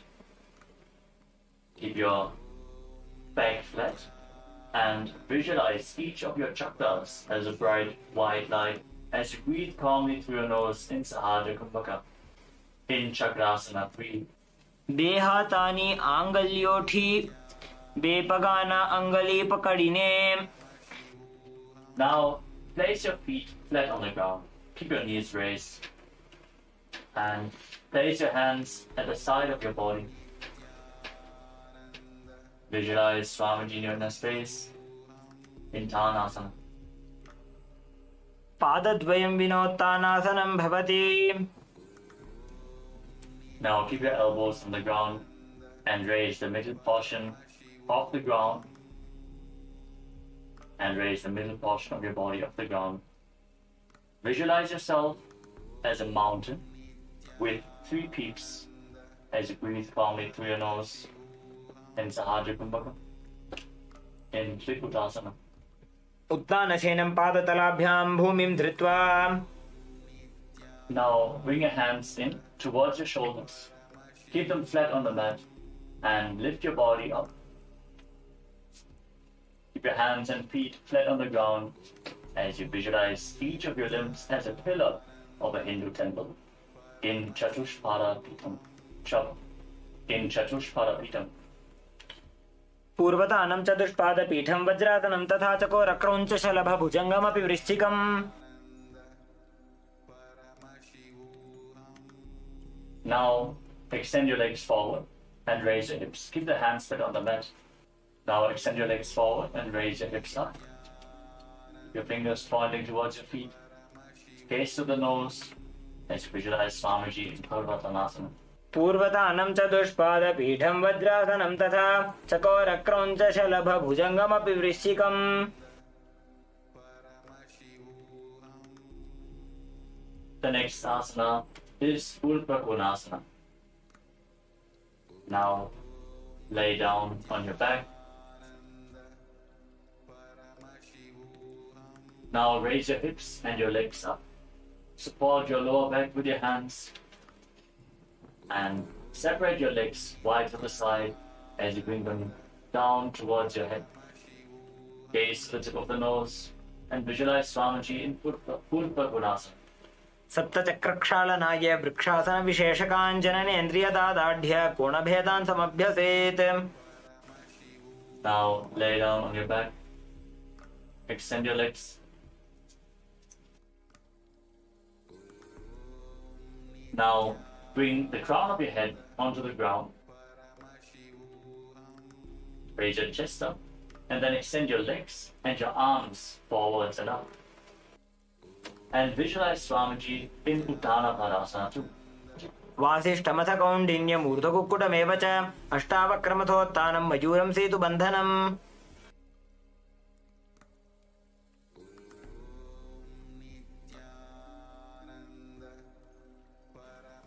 Now place your head on the ground and raise your hips up high.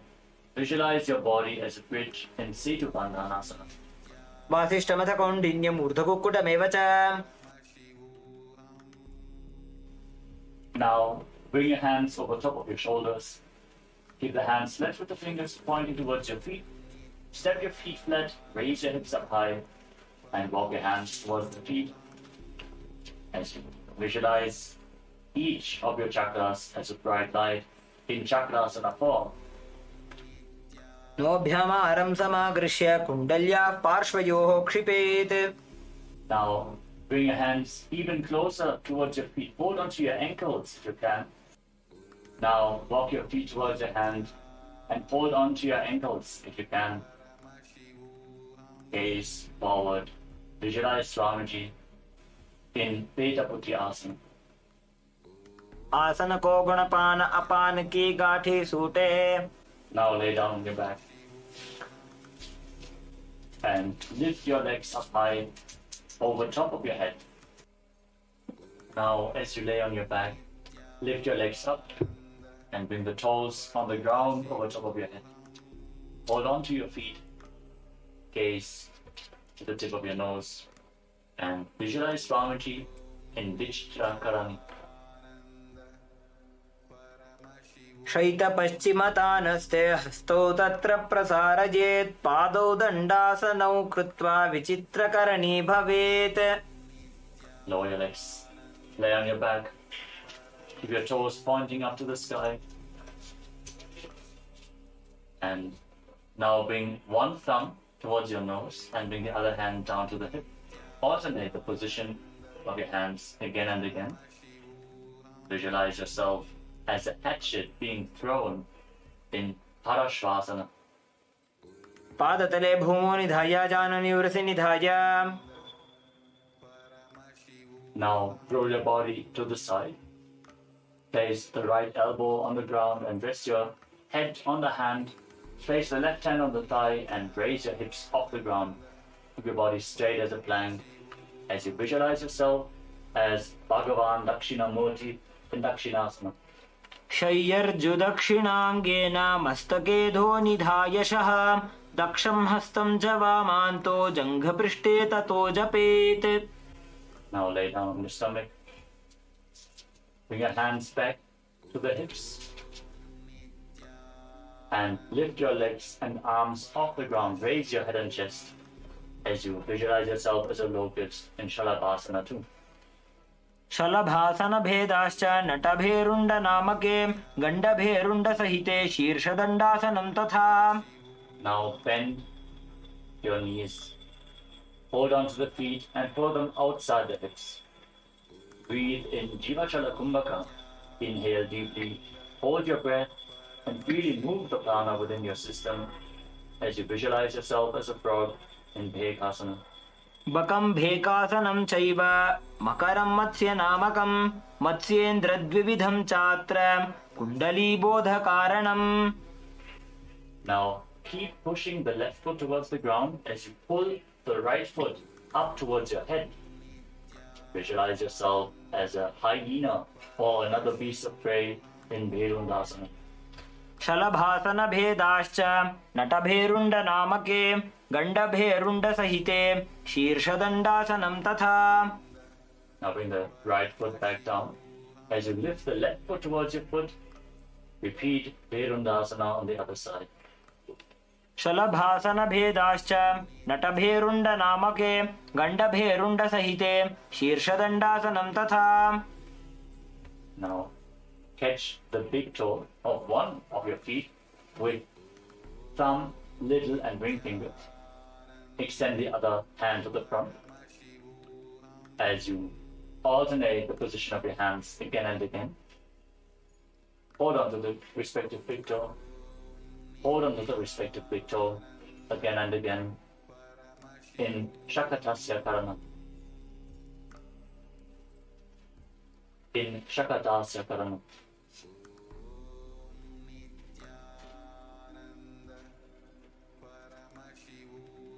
Now place your elbows on the ground in front of you. Rest your chin on your hands. Keep the knees bent, the feet raised up. Gaze to the tip of the nose and visualize Swamiji in Shulasana. कूर्पराभ्याम् अवनिमवष्टभ्य हस्ततलाभ्यां हनुमवष्टभ्य उत्तिष्ठेत्. शूलासनं भवति. Now place your feet flat on the ground. Your toes pointing back. Gaze to the nose and visualize yourself as an alligator in Makarasana. उदासूने बाने हाथ माथाने बाने भानी. Now place your hands flat on the ground next to your shoulders and raise your hips up. Bring the legs over top of your body and try to touch your feet to the back of your head. Gaze to the tip of the nose and visualize yourself as the leader of a hyena pack or another beast of prey in Ganda Bherundasana. शलभासनभेदाश्च नटभेरुण्डनामके गण्डभेरुण्डसहिते शीर्षदण्डासनं तथा. Now place your arms flat on the ground. Again, lift your hips up. Bend your knees and bring the feet to the back of your head. Gaze to your nose and visualize yourself as the pack leader of a hyena pack in Ganda Bherundasana 2.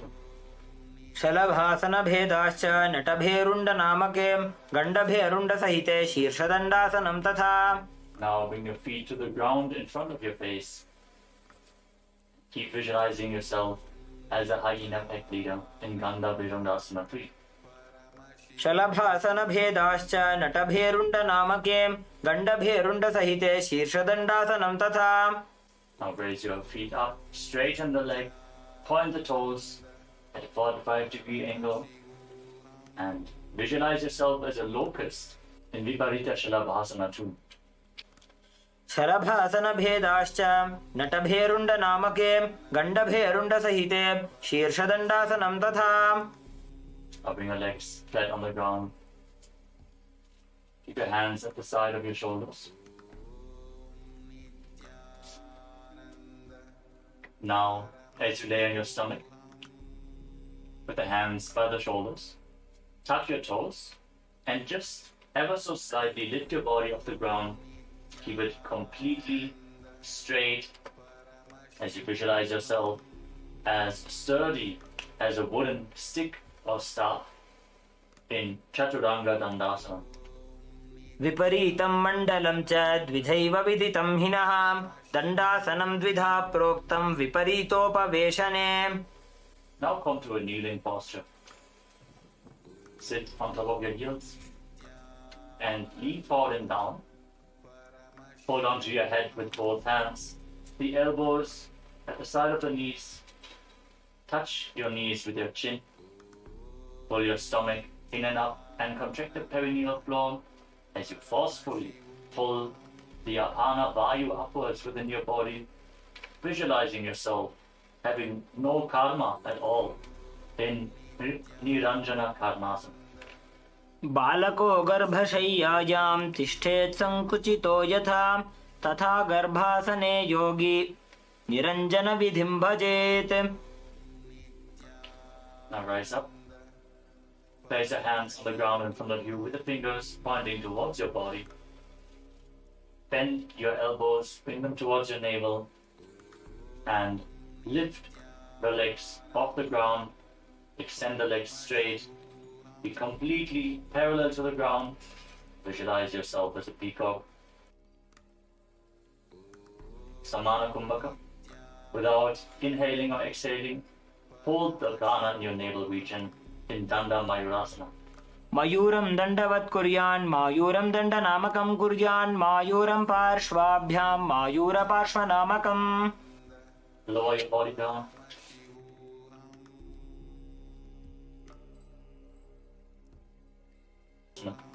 मयूरासनवत् संस्थाप्य एकेन हस्तेन एकस्य हस्तस्य मणिबन्धं धारयेत् पाङ्गमयूरं भवति. Settle down. Now, place the left hand on the ground. Hold the left wrist with the right hand. And again, extend your legs back. Balance on your arm with the elbow at the navel region. In Pangu Mayurasana on the other side, visualizing yourself as a peacock. मयूरासनवत् संस्थाप्य एकेन हस्तेन एकस्य हस्तस्य मणिबन्धं धारयेत् पाङ्गमयूरं भवति. Now, bring the right foot outside the hip and bring the left foot to the right side of the groin against your thigh. Hold on to the right foot with your hand and gaze to the nose as you visualize Goddess Saraswati, the goddess of knowledge, engaging Mahamudavanda in Jnanasana. अथान्यदासनं कृत्वा सर्वव्याधिनिवारणं योगाभ्यासी भवेत् क्षिप्रं ज्ञानासनप्रसादतः. Now take the left foot and pull it towards the left armpit. Hold the foot with both hands and gaze up towards your third eye as you visualize yourself having no karma at all in Kubjikasana. अथ जठराग्निसन्दीपनं गुल्मप्लीह शूलहरकुब्जिकासनम्. Now place the left foot onto the right thigh. Bring your left arm behind your back. Hold on to the left foot. Bring the right hand outside the left thigh and twist your spine. Gaze up towards your third eye and visualize Lord Kartikeya, the ruler of planet Mars. Bharadwajasana. उत्तानकूर्मपीठं च संहस्गारुडमेव च वातायनं गोमुखं च भारद्वाजं त्रिविक्रमम्. Untwist your spine. And now lift the left foot up against your chest as you place your hands on the respective knees. Fix your gaze at the tip of your nose and embody Veera, the state and space of bravery in Veerasana 5. एकं पादमथैकस्मिन् विन्यसेदूरु संस्थितम् इतरस्मिंस्तथा पश्चाद् वीरासनमितीरितम्. Keep the sole of your left foot against your chest. Interlock your fingers in Paramashivoham and raise them up above your head as you visualize yourself as an alpha wolf, leader of a wolf pack. Gaze to your nose and Bhairava too. मूलद्वारिटिक बैसिक धरे वामपाद गुद औंधौ करे.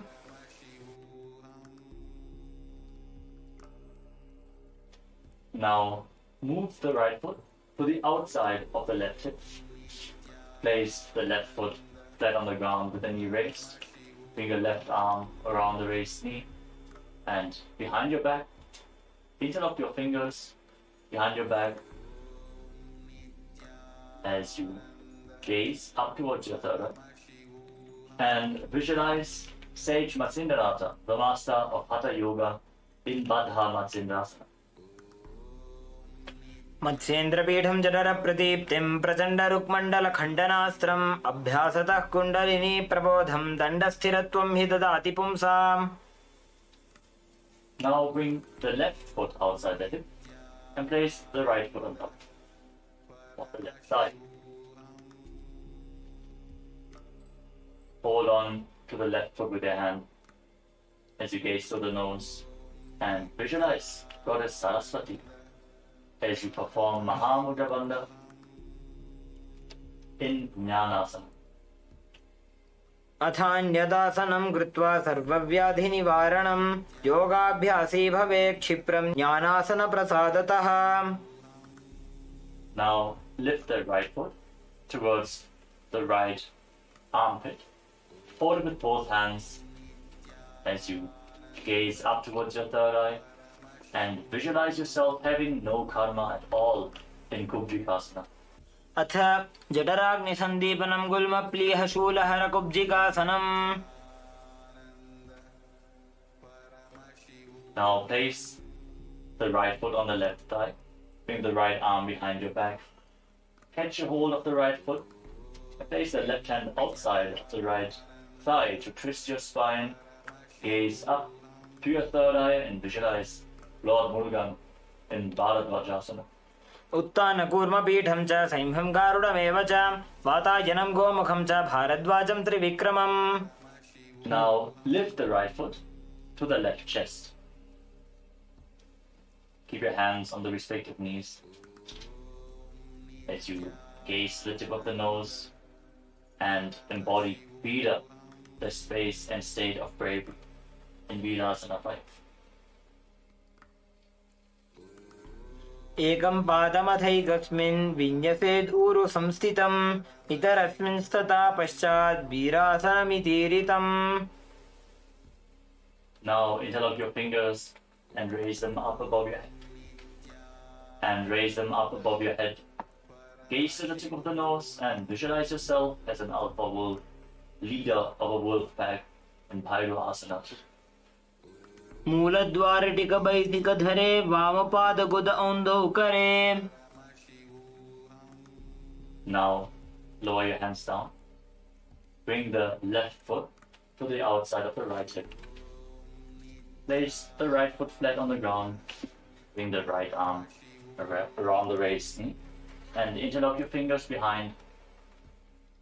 Gaze up towards your third eye and visualize Sage Matsindarata in Baddha Matsindrasana. मत्स्येन्द्रपीठं जठरप्रदीप्तिं प्रचण्डरुक्मण्डलखण्डनास्त्रम्.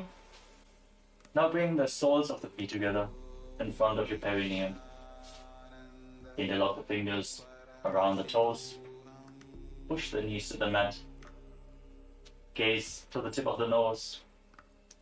Visualize Swamiji in your inner space. And hold your breath. Hold the air inside and visualize the presence of Vayu inside and outside your body in Santa Kumbhaka, in Baddha Konasana. पद्मं ब्रह्मंस्तथा सैद्धं स्वस्तिकं वज्रमासनं बद्धकोणं भद्रपृष्ठं मूलबन्धं तथैव च. Now keep your heels against the perineum. Place the right hand on top of the heels and place the left hand on top of the right hand.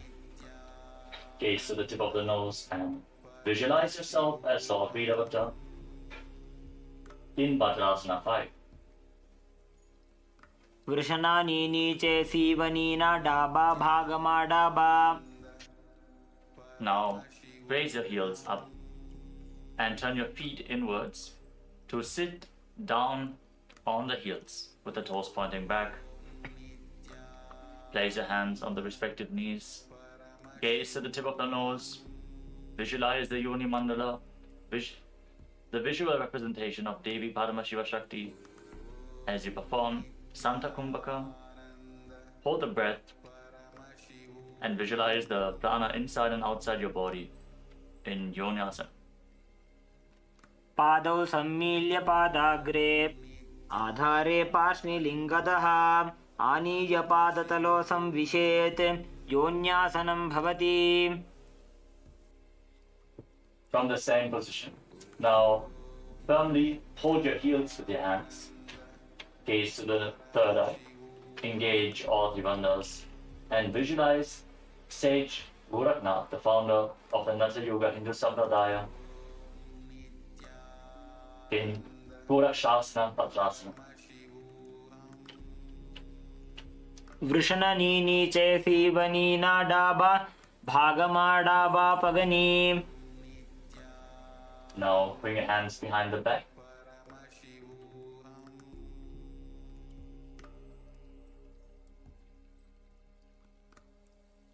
And interlock your fingers around the feet as you gaze up towards your third eye and visualize Swamiji, the Supreme Pontiff of Hinduism, burning up all your patterns with his love in Kama Dahanasana.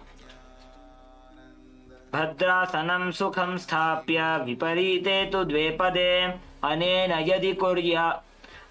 यदि कुर्या चैतत्कामदहनं भवेत्. Now, again, bring your feet to the front, the heels together at your groin. Now turn your feet upwards and bring them towards your navel. Bring your hands towards your neck. Hold on to your shoulders as you visualize Swamiji in Supta Baddha Konasana. महामुद्राबद्ध कोनो ताडासन विभेदकान् विनोत्तानं सदा कुर्यादन्तर्वत्नीपति प्रिया. Keep pressing your feet against your stomach. Gaze up towards your third eye and visualize yourself as a frog in Bhekasana too.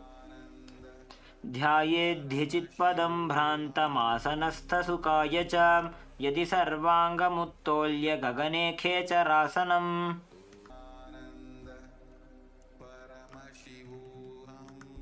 Now keep your heels together and your perineum and bring your navel towards the toes as you place your hands on the knees. Gaze towards the tip of your nose and visualize Swamiji in Bhagasana 3. पग उल्टा मोड़ी बैसे पग का माहिला गुल्फा. Rise up.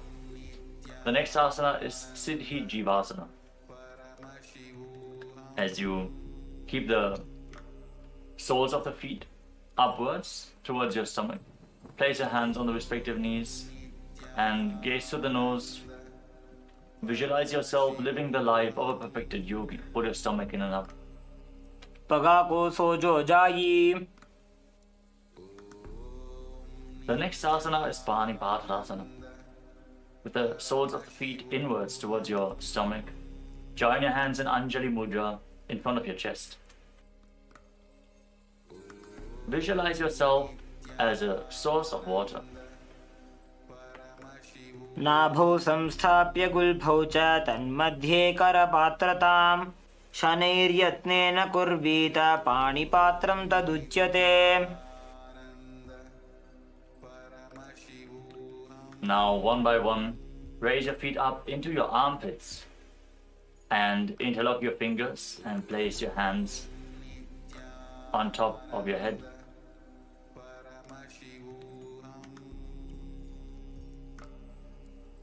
Gaze to the tip of the nose and visualize yourself as one of the Saptarishis in Saptarishi Asana. दोवो पग की पगथली तिनकी lack जुसोजा.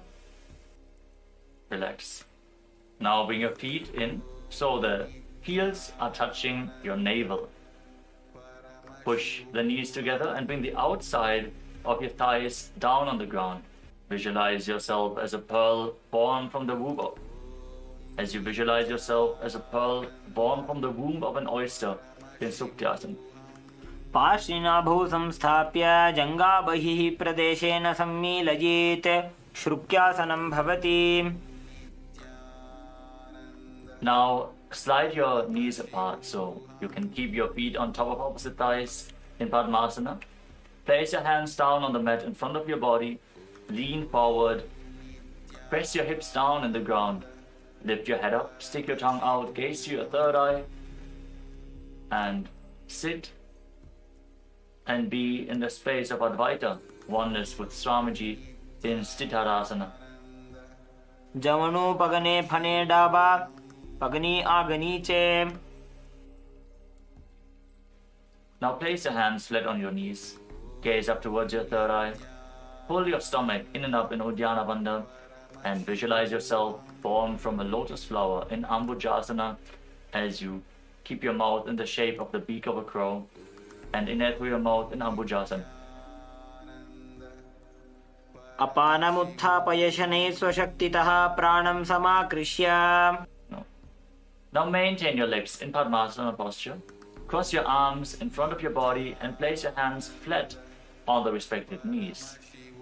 Pull your stomach in and up and contract the perineal floor to intensely raise the Apana Vayu upwards and hold your breath. Gaze up towards your third eye and visualize yourself born from a lotus flower in Kamalasana. तत्र कौलासनं कृत्वा अथवा कमलासनं महाविद्या महामन्त्रं जप्त्वा लिङ्गमवाप्नुयात्. Now with your legs in Padmasana, extend your arms out in front and lean forward and down. Place your forehead on the ground, gaze to your nose and visualize Swamiji in Uttamangasana. स्थित्वैतदासने मन्त्री अधशीर्षः करोति चेत् उत्तमाङ्गासनं ज्ञेयं योगीनाम् अतिदुर्लभम्. Now rise up, sit with your legs in Padmasana, bring your hands together and interlace them on top of your head, forming an arc with your arms. Now turn your head to the right, gaze towards your armpits and visualize yourself being blessed by Lord Shiva, experiencing supreme bliss as you pull your stomach in and up in Uddiyana Bandha in Padmasana 5. उपविश्यासने सम्यक् बाहू कृत्वार्धकुञ्चितो कक्षव्योम्नि मनः कुर्वन् शममायाति तल्लयात्. Now bring your right hand in front of your third eye and place the left hand against the back of your neck. Gaze up towards your third eye as you visualize a river of Shakti, conscious energy flowing into you through the Sahasrara chakra in Kulyasana. अथ कुल्यासनं वक्ष्ये यत्कृत्वा कौलिको भवेत् एकहस्तं मस्तकस्थो दशीर्षभिन्नगेकरम्. Now place your left hand on your stomach and bring the right hand behind your back, holding onto the left elbow. Then lean forward and down and touch your nose to the mat. Gaze to the tip of the nose as you visualize all the celestial gods and goddesses blessing you in Divyasana. अथ दिव्यासनं वक्ष्ये पृष्ठं हस्तेन बन्धयेत् एकहस्तमध्यदेशं भूमिहस्तं च नासया. Now rise up. Again, raise your hands above your head, interlock the fingers, place them on your head, form an arc with your arms and gaze to the left towards your armpit. Perform Uddiyana Bandha, pull your stomach in and up and visualize yourself being blessed by Lord Shiva, experiencing supreme bliss in Padmasana 5. उपविश्यासने सम्यक् बाहू कृत्वार्धकुञ्चितो कक्षव्योम्नि मनः कुर्वन् शममायाति तल्लयात्. Now place the left hand on your third eye and bring the right hand behind your neck. Gaze up towards your third eye as you visualize a river of Shakti, conscious energy flowing into you through your Sahasrara chakra in Kulyasana. अथ कुल्यासनं वक्ष्ये यत्कृत्वा कौलिको भवेत् एकहस्तं मस्तकस्थो धशीर्षभिन्नगेकरम्. Now place your right hand on your stomach and bring the left hand behind your back. Hold on to the right elbow with your left hand. Lean forward and down and touch your nose to the mat as you gaze to your nose and visualize all the celestial gods and goddesses blessing you in Divyasana. अथ दिव्यासनं वक्ष्ये पृष्ठं हस्तेन बन्धयेत् एकहस्तमध्यदेशं भूमिहस्तं च नासया. As you sit in Padmasana now, interlock your fingers and place them against your navel. Inhale deeply through your nose and hold your breath. Inhale deeply and hold your breath as you gaze to your third eye and visualize your body being completely purified in Pavanasana. अथान्यदासनं वक्ष्ये साधकानां हिताय वै पवनासनरूपो च खेचरो योगिराट् भवेत्. Now bring your hands through the legs and keep your legs in Padmasana. As you hold onto your neck, tuck your chin to the chest, lock your throat, gaze to the nose and visualize yourself as a bat as you breathe in Ujjayi Pranayama in Valgulyasana. अथ भूरिभुक्तस्य पाचनं सद्यो जरामशूलदो वल्गुल्यासनं स्थित्वा.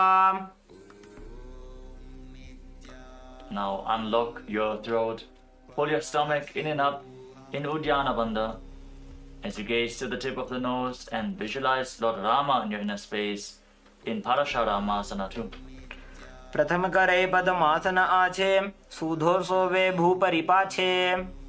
Now holding onto your neck, roll onto your back, rock back and forth, performing a circular motion with your entire body. Gaze to the tip of the nose. Complete the circle as you visualize yourself generating unlimited potential energy in Garbha Bindasana. मायूरं पिञ्छमायूरं पद्मपीठसमन्वितम्. Now keep your legs crossed in Padmasana. Place your hands down on the mat in front of your body. Lean forward, push your hips into the ground. Lift your head up, stick the tongue out and gaze to your third eye. And visualize and embody the space and state of a lion in Simhasana too. उत्तानकूर्मपीठं च संहद्गारुडमेव च वातायनं गोमुखं च भारद्वाजं त्रिविक्रमम्. The next asana is Urdhva Kukutasana too. With your hands on the ground, bring your knees towards your armpits, lift your body up and balance on your arms as you visualize yourself as a rooster. ऊर्ध्वकुक्कुटवासिष्ठमरीचिहलमत्स्यकं परिवृत्तिं चोदरस्य विविधं धनुरासनम्.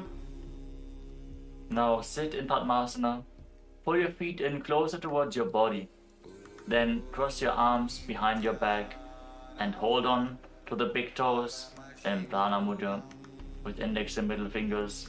Lock your chin to the chest in Jalandhara Bandha. Gaze to your nose and visualize yourself as a beautiful lotus flower in Padmasana 6. वामोरुपरि दक्षिणं च चरणं संस्थाप्य.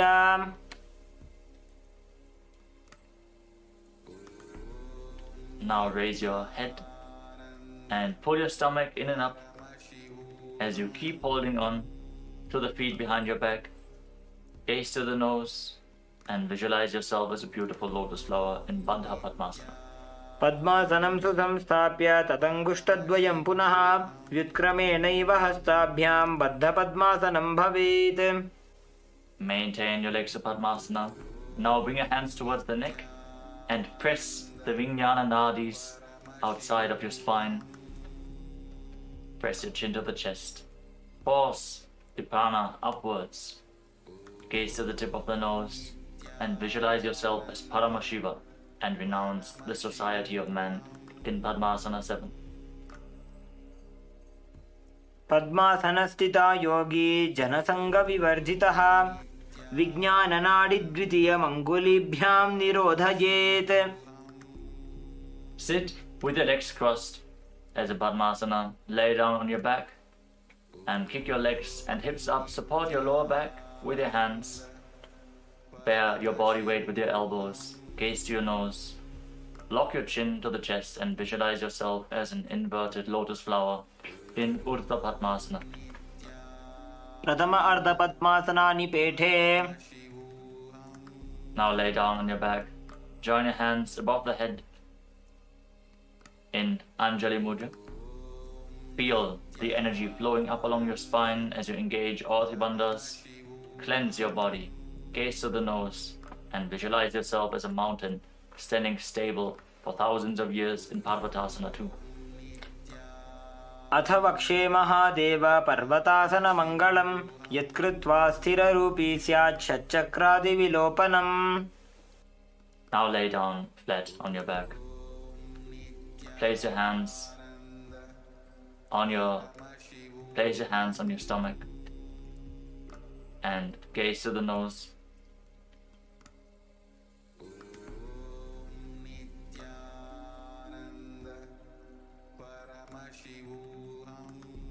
As you forcefully pull the Kundalini Shakti up along your spine in Shakti Charan Mudra.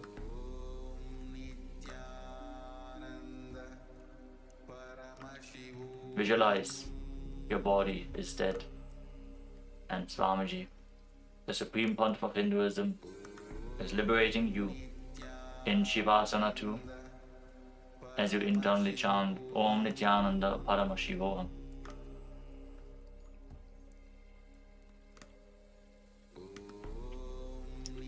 शवासनं हृत्कुपितवातग्रन्थिविभेदकं सर्वासनश्रान्तिजित् हृच्छ्रमं योगिसौखिकम्. Nityanand परमशिवोऽहम्.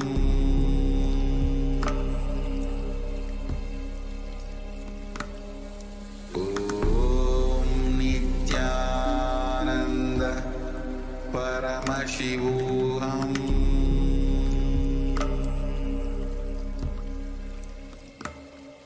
Om Nithyananda Paramashivoham.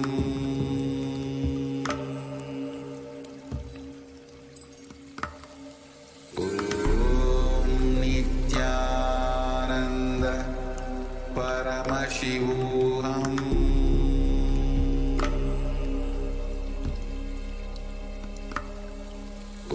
Om Nithyananda Paramashivoham.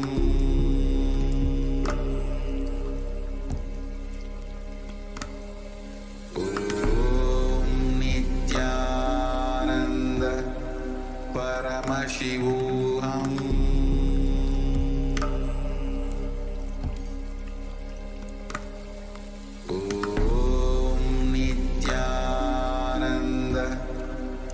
Paramashivoham.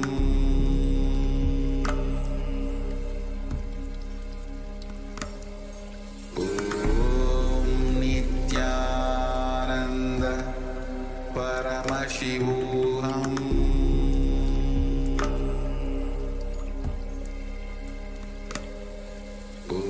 Om Nithyananda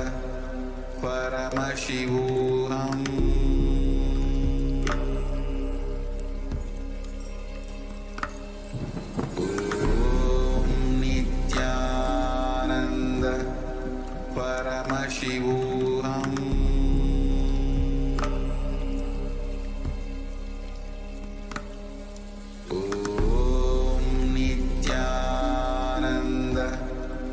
Paramashivoham.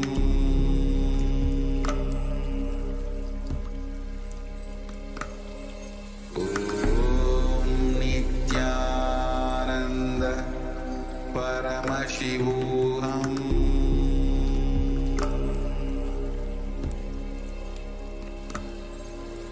Om Nithyananda Paramashivoham.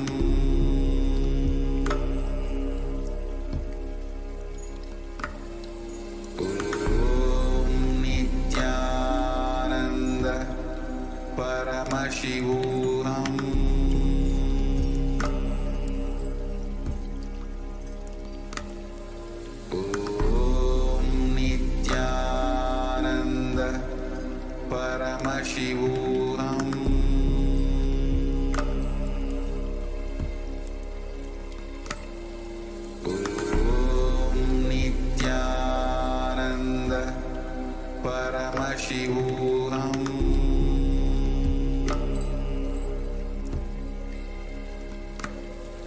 Om Nithyananda Paramashivoham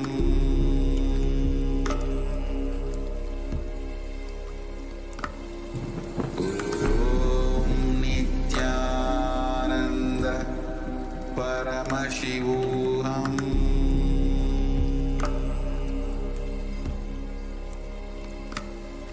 Om Nithyananda Paramashivoham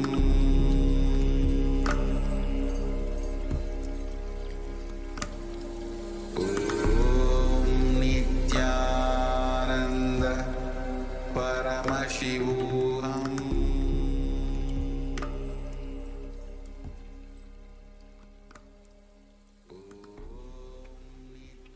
Now, slowly return to your physical body.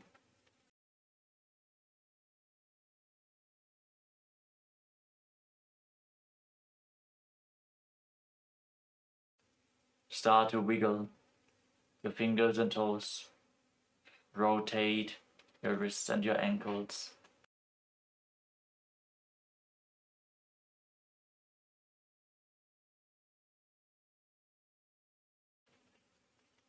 Bend and stretch your elbows and knees. Pull your knees up towards your chest. Squeeze your body into a ball as you rock your body from side to side. And slowly return to a comfortable seated position. Congratulations, you completed the Tritiya Vinyasa Krama 508 asana sequence of Kailasa's Nithyananda Yoga. Now let us conclude today's ritual of Nithyananda Yoga as we sit with our head, neck and spine in a straight line, the hands in Namaskara Mudra in front of the heart center. Eyes closed. Take a deep breath. Visualize Swamiji in your inner space as we chant the Purna Mantra. ॐ पूर्णमदः पूर्णमिदं पूर्णात् पूर्णमुदच्यते पूर्णस्य पूर्णमादाय पूर्णमेवावशिष्यते ॐ शान्तिः शान्तिः शान्तिः हरि ओम तत्सत् सर्वं भगवत् श्री नित्यानंद परमशिव पादुकार्पणमस्तु ॐ नित्यानन्दम्. Thank you all for joining us in today's Nithyananda Yoga ritual. In deep gratitude to Swamiji, let us now perform the Shashtanga Namaskar. Lie down onto your chest and bring your hands forward in the Namaskara Mudra above your head, surrendering yourself completely onto Swamiji's feet.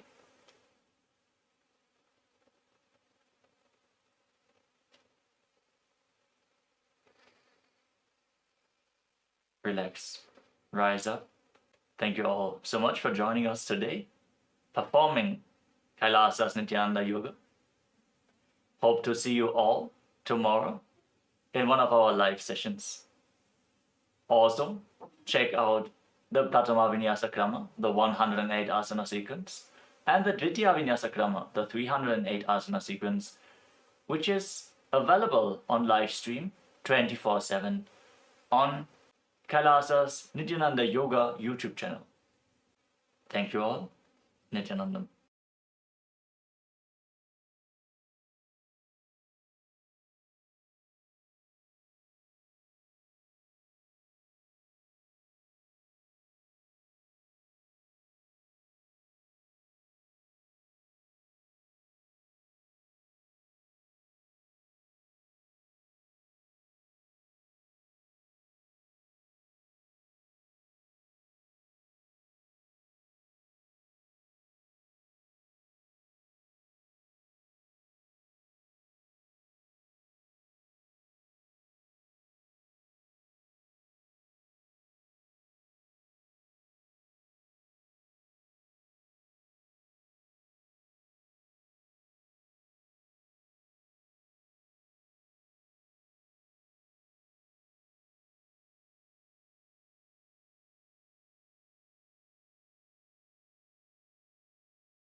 Established since 2002 in the United States of America, the United Ancient Nations is an intergovernmental organization, currently made up of 160+ members and indigenous nations. The UAN and its work are guided by the purposes and principles contained in its founding charter.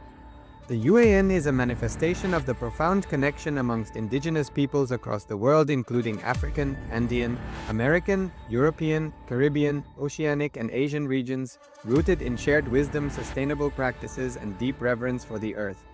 The United Ancient Nations serves as an international cultural and diplomatic organization focused on uniting indigenous cultures globally.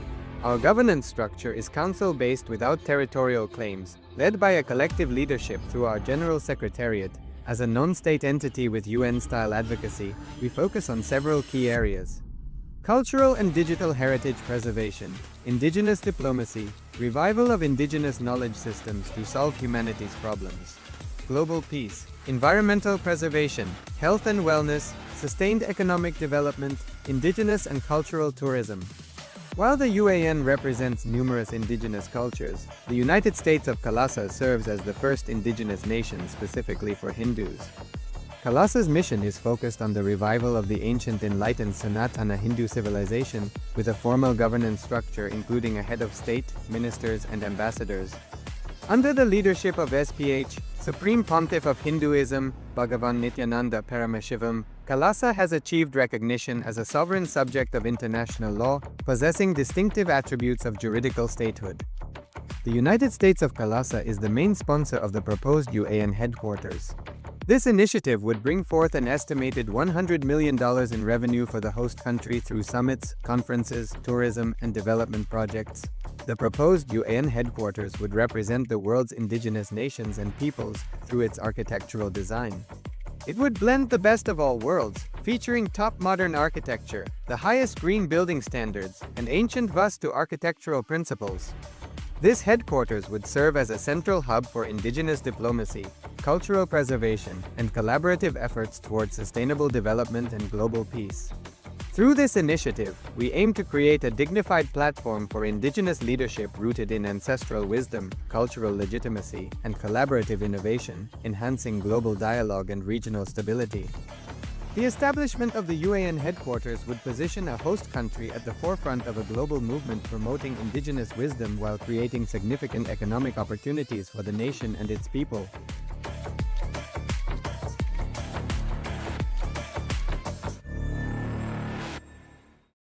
Established since 2002 in the United States of America, the United Ancient Nations is an intergovernmental organization, currently made up of 160+ members and indigenous nations. The UAN and its work are guided by the purposes and principles contained in its founding charter. The UAN is a manifestation of the profound connection amongst indigenous peoples across the world, including African, Andean, American, European, Caribbean, Oceanic, and Asian regions, rooted in shared wisdom, sustainable practices, and deep reverence for the earth. The United Ancient Nations serves as an international cultural and diplomatic organization focused on uniting indigenous cultures globally. Our governance structure is council-based without territorial claims, led by a collective leadership through our General Secretariat. As a non-state entity with UN-style advocacy, we focus on several key areas: cultural and digital heritage preservation, indigenous diplomacy, revival of indigenous knowledge systems to solve humanity's problems, global peace, environmental preservation, health and wellness, sustained economic development, indigenous and cultural tourism. While the UAN represents numerous indigenous cultures, the United States of Kailasa serves as the first indigenous nation specifically for Hindus. Kailasa's mission is focused on the revival of the ancient enlightened Sanatana Hindu civilization, with a formal governance structure including a head of state, ministers, and ambassadors. Under the leadership of SPH, Supreme Pontiff of Hinduism, Bhagavan Nithyananda Paramashivam, Kailasa has achieved recognition as a sovereign subject of international law, possessing distinctive attributes of juridical statehood. The United States of Kailasa is the main sponsor of the proposed UAN headquarters. This initiative would bring forth an estimated $100 million in revenue for the host country through summits, conferences, tourism, and development projects. The proposed UAN headquarters would represent the world's indigenous nations and peoples through its architectural design. It would blend the best of all worlds, featuring top modern architecture, the highest green building standards, and ancient Vastu architectural principles. This headquarters would serve as a central hub for indigenous diplomacy, cultural preservation, and collaborative efforts towards sustainable development and global peace. Through this initiative, we aim to create a dignified platform for indigenous leadership rooted in ancestral wisdom, cultural legitimacy, and collaborative innovation, enhancing global dialogue and regional stability. The establishment of the UAN headquarters would position a host country at the forefront of a global movement promoting indigenous wisdom while creating significant economic opportunities for the nation and its people.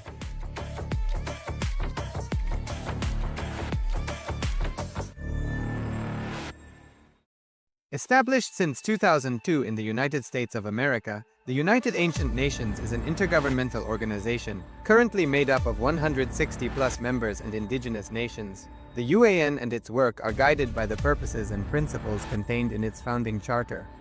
The UAN is a manifestation of the profound connection amongst indigenous peoples across the world, including African, Andean, American, European, Caribbean, Oceanic, and Asian regions, rooted in shared wisdom, sustainable practices, and deep reverence for the earth. The United Ancient Nations serves as an international cultural and diplomatic organization focused on uniting indigenous cultures globally.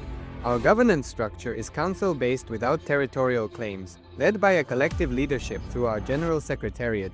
As a non-state entity with UN-style advocacy, we focus on several key areas: cultural and digital heritage preservation, indigenous diplomacy, revival of indigenous knowledge systems to solve humanity's problems, global peace, environmental preservation, health and wellness, sustained economic development, indigenous and cultural tourism. While the UAN represents numerous indigenous cultures, the United States of Kalasa serves as the first indigenous nation specifically for Hindus. Kalasa's mission is focused on the revival of the ancient enlightened Sanatana Hindu civilization, with a formal governance structure including a head of state, ministers, and ambassadors. Under the leadership of SPH, Supreme Pontiff of Hinduism, Bhagavan Nithyananda Paramashivoham, Kalasa has achieved recognition as a sovereign subject of international law, possessing distinctive attributes of juridical statehood. The United States of Kalasa is the main sponsor of the proposed UAN headquarters. This initiative would bring forth an estimated $100 million in revenue for the host country through summits, conferences, tourism, and development projects. The proposed UAN headquarters would represent the world's indigenous nations and peoples through its architectural design. It would blend the best of all worlds, featuring top modern architecture, the highest green building standards, and ancient Vastu architectural principles. This headquarters would serve as a central hub for indigenous diplomacy, cultural preservation, and collaborative efforts towards sustainable development and global peace. Through this initiative, we aim to create a dignified platform for indigenous leadership rooted in ancestral wisdom, cultural legitimacy, and collaborative innovation, enhancing global dialogue and regional stability. The establishment of the UAN headquarters would position a host country at the forefront of a global movement promoting indigenous wisdom while creating significant economic opportunities for the nation and its people.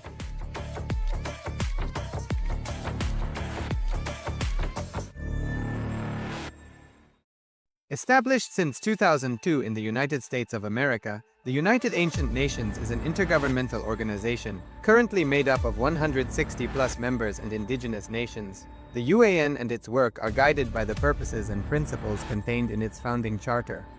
The UAN is a manifestation of the profound connection amongst indigenous peoples across the world, including African, Andean, American, European, Caribbean, Oceanic, and Asian regions, rooted in shared wisdom, sustainable practices, and deep reverence for the earth. The United Ancient Nations serves as an international cultural and diplomatic organization focused on uniting indigenous cultures globally. Our governance structure is council-based without territorial claims, led by a collective leadership through our General Secretariat. As a non-state entity with UN-style advocacy, we focus on several key areas: cultural and digital heritage preservation, indigenous diplomacy, revival of indigenous knowledge systems to solve humanity's problems, global peace, environmental preservation, health and wellness, sustained economic development, indigenous and cultural tourism. While the UAN represents numerous indigenous cultures, the United States of Kailasa serves as the first indigenous nation specifically for Hindus.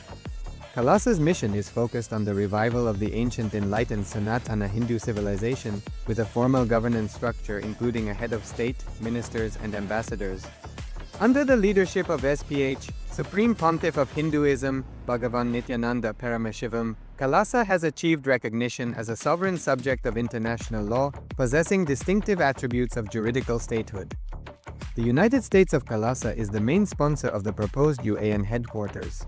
This initiative would bring forth an estimated $100 million in revenue for the host country through summits, conferences, tourism, and development projects. The proposed UAN headquarters would represent the world's indigenous nations and peoples through its architectural design. It would blend the best of all worlds, featuring top modern architecture, the highest green building standards, and ancient Vastu architectural principles. This headquarters would serve as a central hub for indigenous diplomacy, cultural preservation, and collaborative efforts towards sustainable development and global peace. Through this initiative, we aim to create a dignified platform for indigenous leadership rooted in ancestral wisdom, cultural legitimacy, and collaborative innovation, enhancing global dialogue and regional stability. The establishment of the UAN headquarters would position a host country at the forefront of a global movement promoting indigenous wisdom while creating significant economic opportunities for the nation and its people.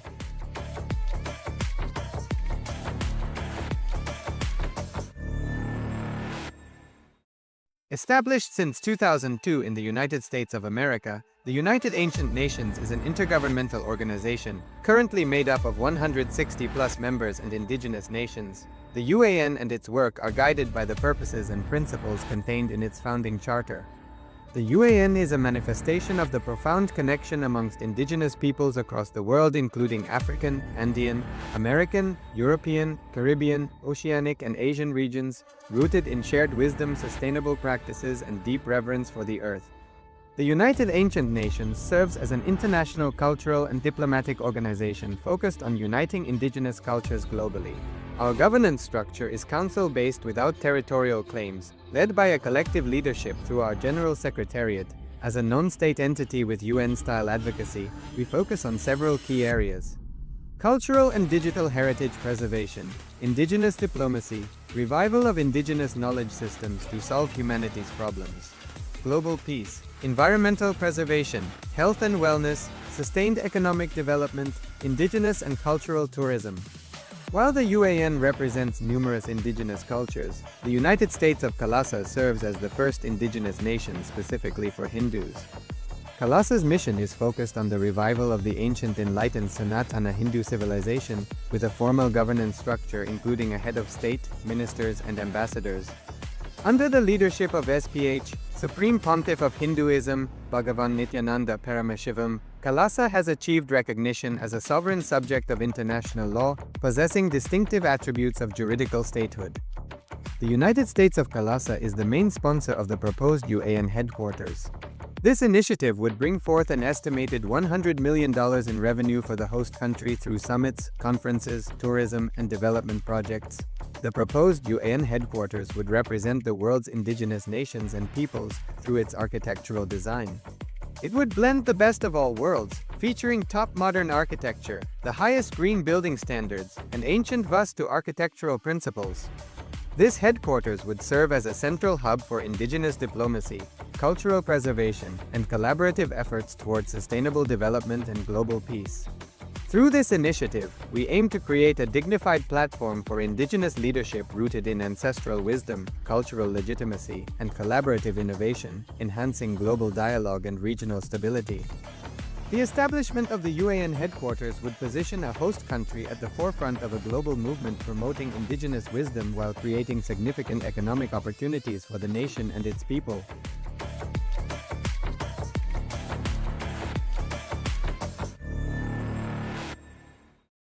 Established since 2002 in the United States of America, the United Ancient Nations is an intergovernmental organization, currently made up of 160+ members and indigenous nations. The UAN and its work are guided by the purposes and principles contained in its founding charter.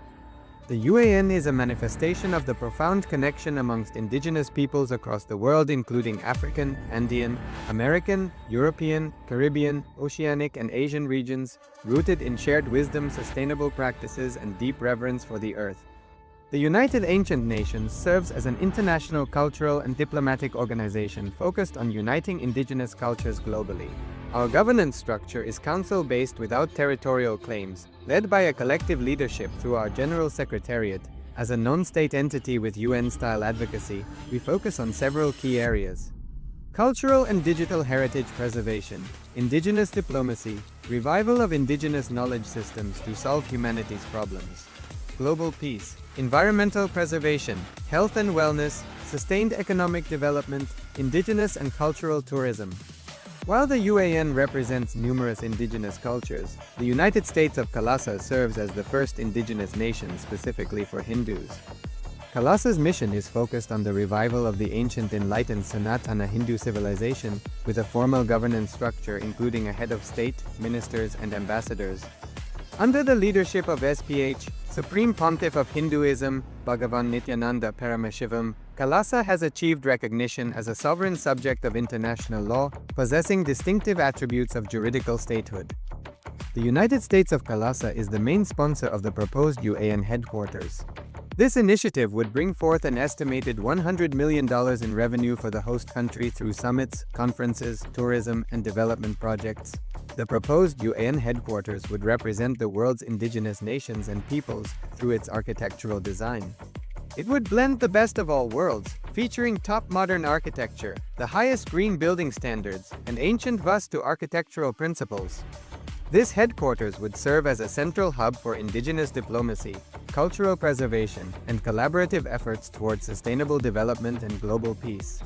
Through this initiative, we aim to create a dignified platform for indigenous leadership rooted in ancestral wisdom, cultural legitimacy, and collaborative innovation, enhancing global dialogue and regional stability. The establishment of the UAN headquarters would position a host country at the forefront of a global movement promoting indigenous wisdom while creating significant economic opportunities for the nation and its people.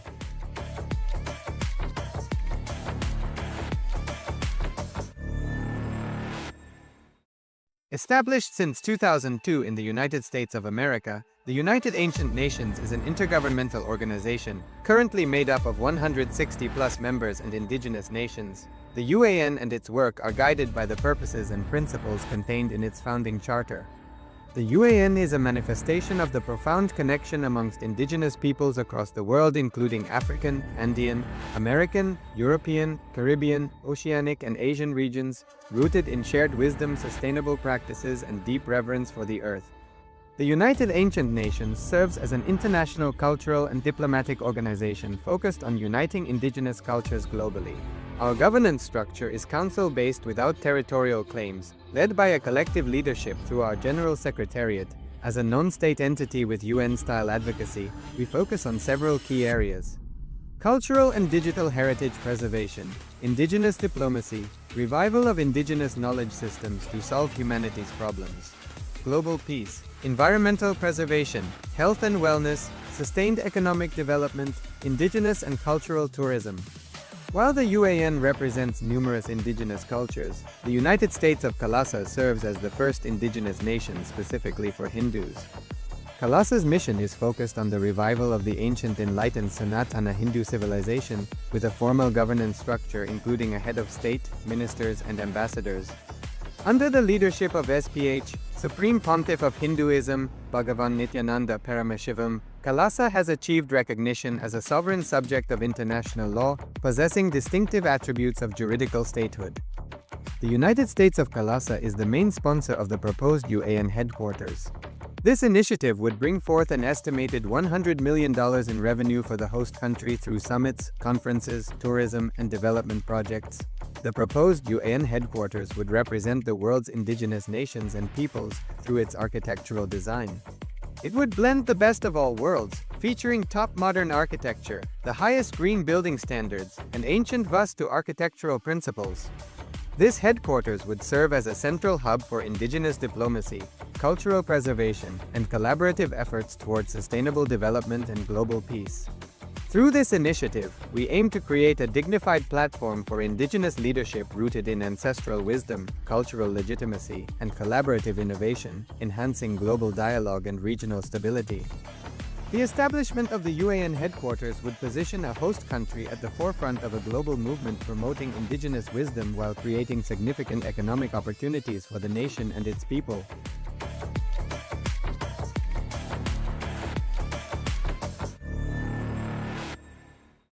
Established since 2002 in the United States of America, the United Ancient Nations is an intergovernmental organization, currently made up of 160+ members and indigenous nations. The UAN and its work are guided by the purposes and principles contained in its founding charter.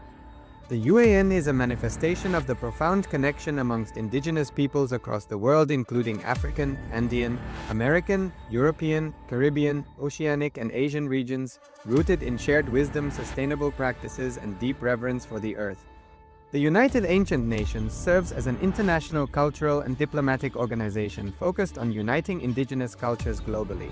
Our governance structure is council-based without territorial claims, led by a collective leadership through our General Secretariat.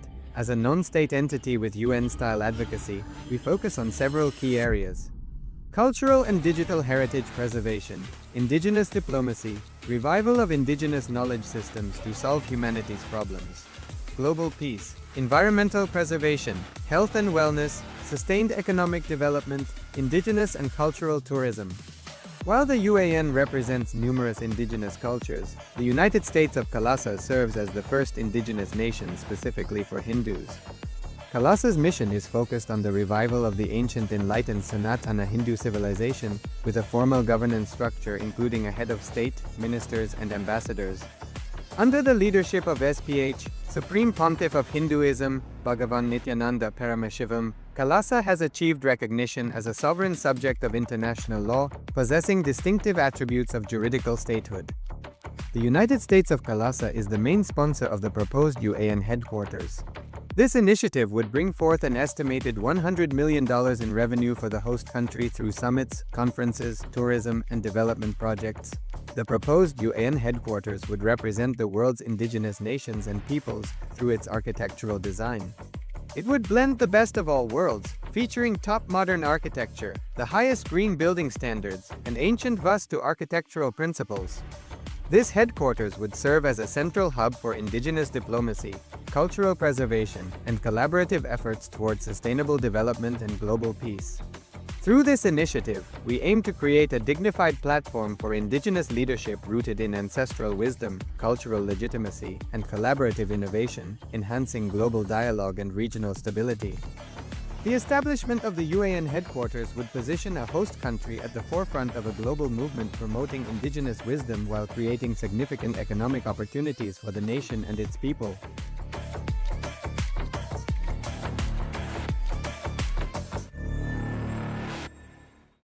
Established since 2002 in the United States of America, the United Ancient Nations is an intergovernmental organization, currently made up of 160+ members and indigenous nations. The UAN and its work are guided by the purposes and principles contained in its founding charter. The UAN is a manifestation of the profound connection amongst indigenous peoples across the world, including African, Andean, American, European, Caribbean, Oceanic, and Asian regions, rooted in shared wisdom, sustainable practices, and deep reverence for the earth. The United Ancient Nations serves as an international cultural and diplomatic organization focused on uniting indigenous cultures globally. Our governance structure is council-based without territorial claims, led by a collective leadership through our General Secretariat.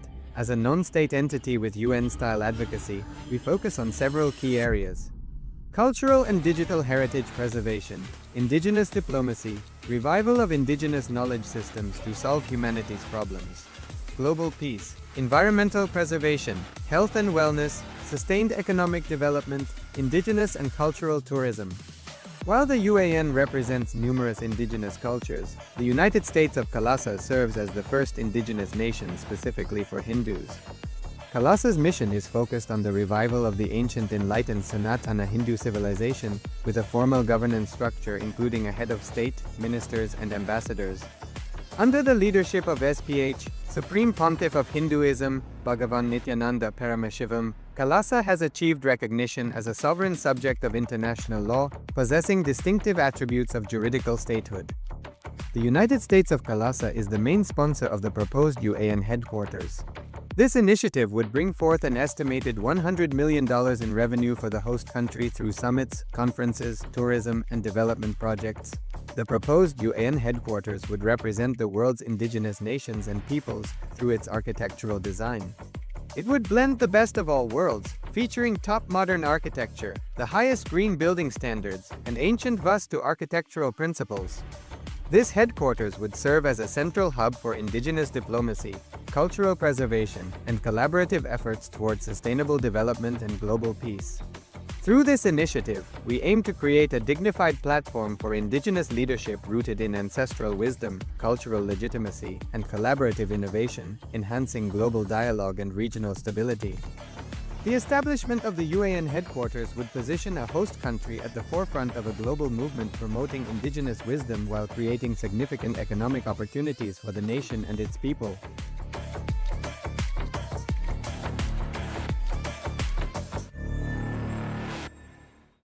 Established since 2002 in the United States of America, the United Ancient Nations is an intergovernmental organization, currently made up of 160+ members and indigenous nations. The UAN and its work are guided by the purposes and principles contained in its founding charter.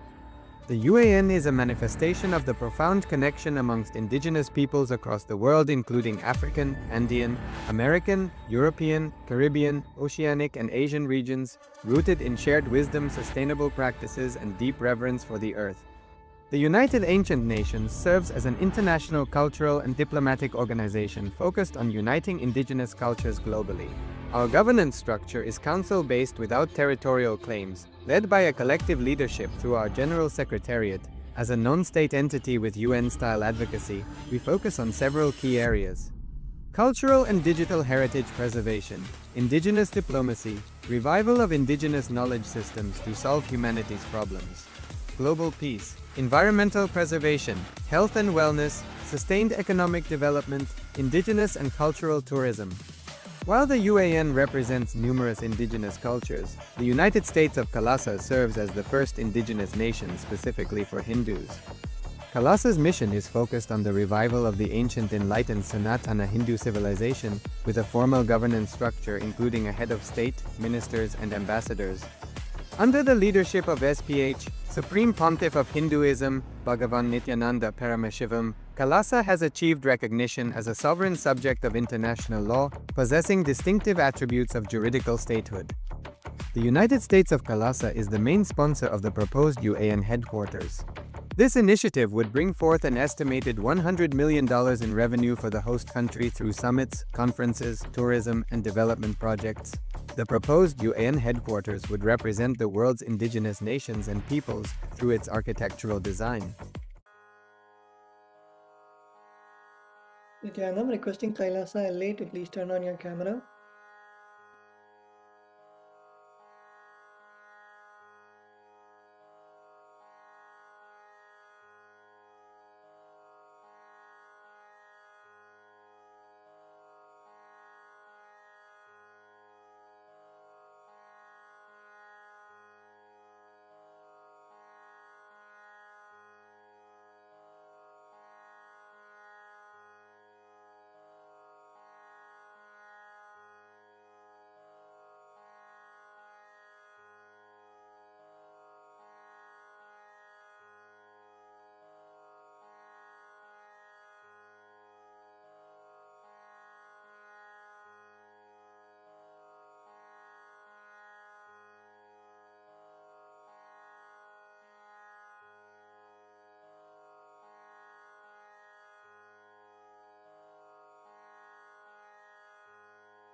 Kailasa திருவண்ணாமலையில் இருக்கும் participants சீக்கிரமாக வந்து உட்காருங்க.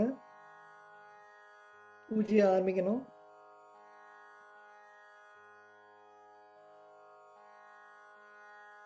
Madhyamai, can you please call all the participants and make them settle down in Kailasa Tiruvannamalai?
Let's all be seated in a space of gratitude and blissful awareness. Close your eyes. Bring your awareness to your Ananda Gandha. Visualize Swamiji's presence in your Ananda Gandha. Take a deep breath, inhale and exhale. Visualize Swamiji's presence in the Guru Padukas in front of you. Visualize Swamiji seated in front of you, blessing you with all the auspiciousness.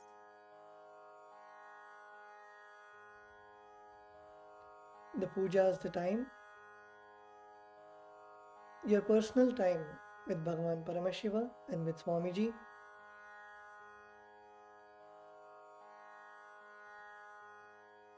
Get into a space of deep feeling connection and the space of Soham Asmi, that even when you worship, you are Swamiji.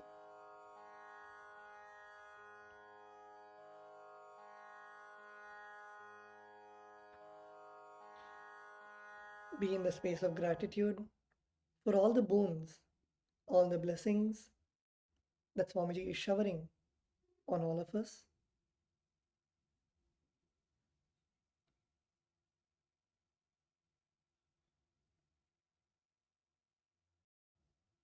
And with that, let us now begin the Pada Puja. Before we begin the Pada Puja, we request all the participants to declare the following with integrity and authenticity. If you agree to this, please say yes loudly. I authentically cognize, which is internally process, understand, and declare the truth that cosmic energy exists. Yes. I authentically cognize, which is internally process, understand, and declare the truth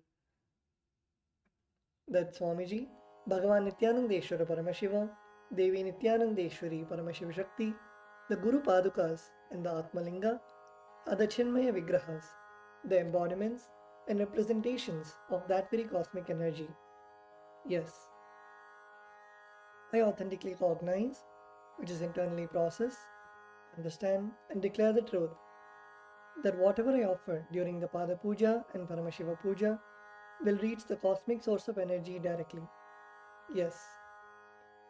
I authentically cognize, which is internally process, understand, and declare the truth of Soham Asmi, that even when I worship, I am Him.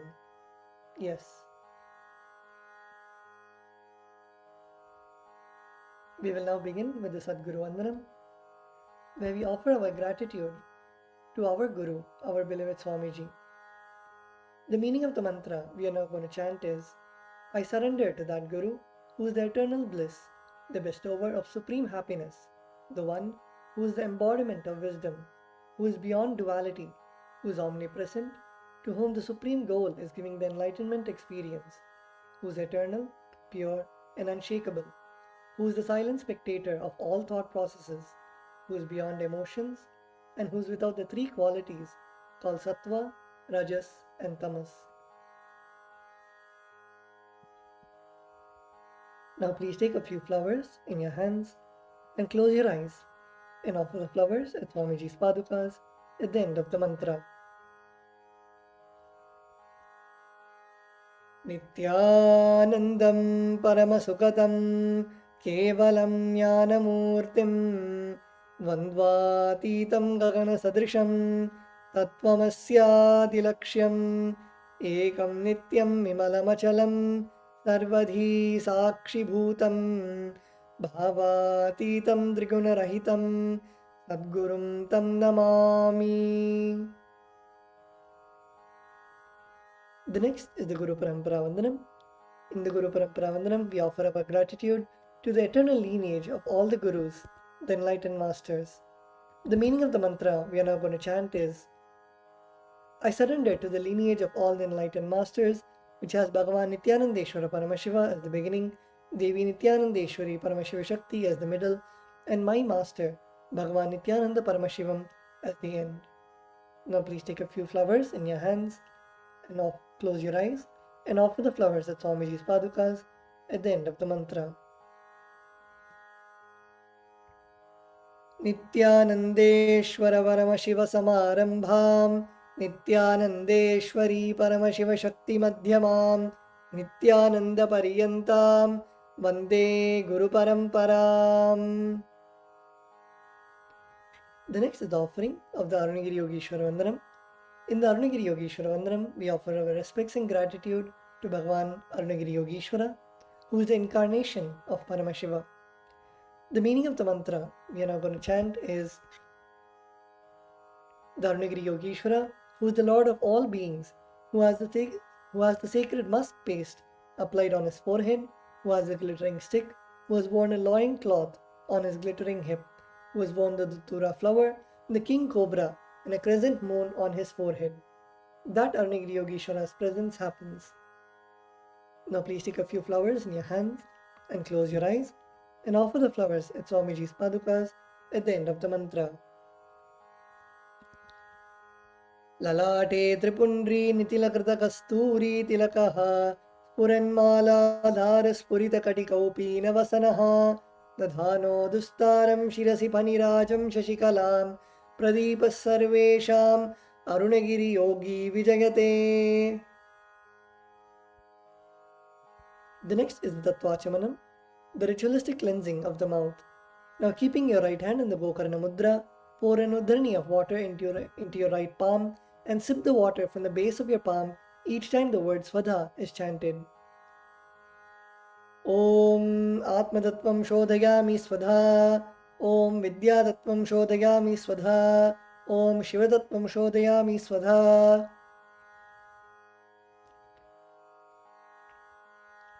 Now with the base of your right hand thumb, wipe your lips twice from the right to the left. Om Ham Hridayaya Namaha. Wash your hands with an udharani of water. With the tips of your right hand index, middle and ring finger, touch above your upper lip and below the lower lip. Wash your hands with an udharani of water. With the tips of your right hand index finger and thumb joint together, touch your right nostril and left nostril.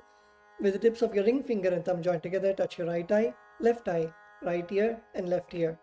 Wash your hands with an udharani of water. With the tips of your little finger and thumb joined together, touch your navel center, right chest and left chest. With all 5 fingers joined together, touch the top of your head, right shoulder, left shoulder and the heart center. Lord of spontaneous completion and the remover of obstacles. The meaning of the mantra we are now going to chant is, I meditate upon the Lord Ganesha, who is clad in white garments, who is all-pervading, who is as bright colored as the moon, who has a smiling, pleasant face, having 4 shoulders and hands, and who is the remover and pacifier of all obstacles. Now please take the akshata, the turmeric mixed rice, and a flower in your right hand. Keeping both your hands as fists, tap the sides of your forehead along with the mantra. Om Shuklam Baradharam Vishnum Shashivarnam Chaturbhujam Prasannavadanam Dhyayet Sarva Vignopashantaye. The next is the pranayama, the regulation of the prana, the life energy. Now continue to keep the akshata in your right hand. Open your little finger, ring finger and thumb. Inhale through the left nostril by closing your right nostril with your thumb. Hold your breath by closing both the nostrils and exhale through the right nostril while we chant the Samhita mantras. Om Hom Ishanamurdhaya Namaha, Om Him Tatpurushottaraya Namaha, Om Hum Agornataya Namaha, Om Him Mamadevukhyaya Namaha, Om Hum Satyojatmurtaye Namaha, Om Ham Mridayaya Namaha, Om Him Shirse Namaha, Om Hum Shikaya Namaha, Om Him Kavachaya Namaha, Om Hum Netrebhyo Namaha, Om Hastraya Namaha, Om Hom Ishanamurdhaya Namaha, Om Him Tatpurushottaraya Namaha, Om Hum Agornataya Namaha, Om Him Mamadevukhyaya Namaha, Om Hum Satyojatmurtaye Namaha, Om Ham Mridayaya Namaha, Om Him Shirse Namaha, Om Hum Shikaya Namaha, Om Him Kavachaya Namaha, Om Hum Netrebhyo Namaha, Om Hastraya Namaha, Om Hom Ishanamurdhaya Namaha, Om Him Tatpurushottaraya Namaha, Om Hum Agornataya Namaha, Om Him Mamadevukhyaya Namaha, Om Hum Satyojatmurtaye Namaha, Om Ham Mridayaya Namaha, Om Him Shirse Namaha, Om Hum Shikaya Namaha, Om Him Kavachaya Namaha, Om Hum Netrebhyo Namaha, Om Hastraya Namaha. The next is the Sankalpa mantra. When you make a conscious resolution in the presence of the Master, the power of the Master's presence will manifest the Sankalpa as reality.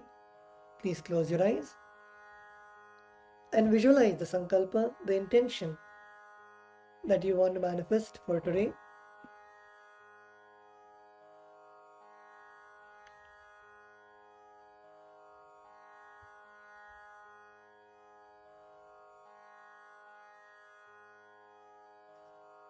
Whether it is completion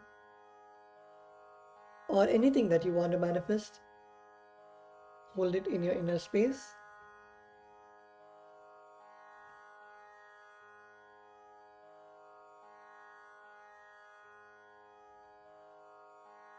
Now, keeping Dakshata, the turmeric mixed rice, in your left palm, close it with your right palm and keep both the hands on the right thigh.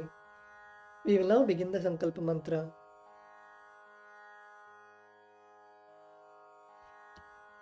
Om Namo Pata Samasta Duritakshayadvara Bhagavat Shri Nithyananda Paramashiva Prityartham Shri Nithyanandeshwari Paramashiva Shakti Sameta Shri Nithyanande Ardhe Shri Shvetavaraha Kalpe Vaivasvatamanvantare Ashtavimshatitame Nithya Yoge Pratame Pade Jambu Dvipe Bharata Varshe Bharadakhande Meroho Dakshine Parshve Shakabde अस्मिन् वर्तमाने व्यवहारिके प्रभवादीनां षष्ट्याः संवत्सराणां मध्ये विश्वावसुनाम संवत्सरे दक्षिणायने लक्ष्मीवेङ्कटेश्वर ऋतौ सिंहमासे कृष्णपक्षे प्रथमायां शुभदितौ सोमवासरयुक्तायां पूर्वाभाद्रपदनक्षत्र धृतियोग बालवकरण एवं गुणविशेषणविशिष्टायाम् अस्यां शुभदितौ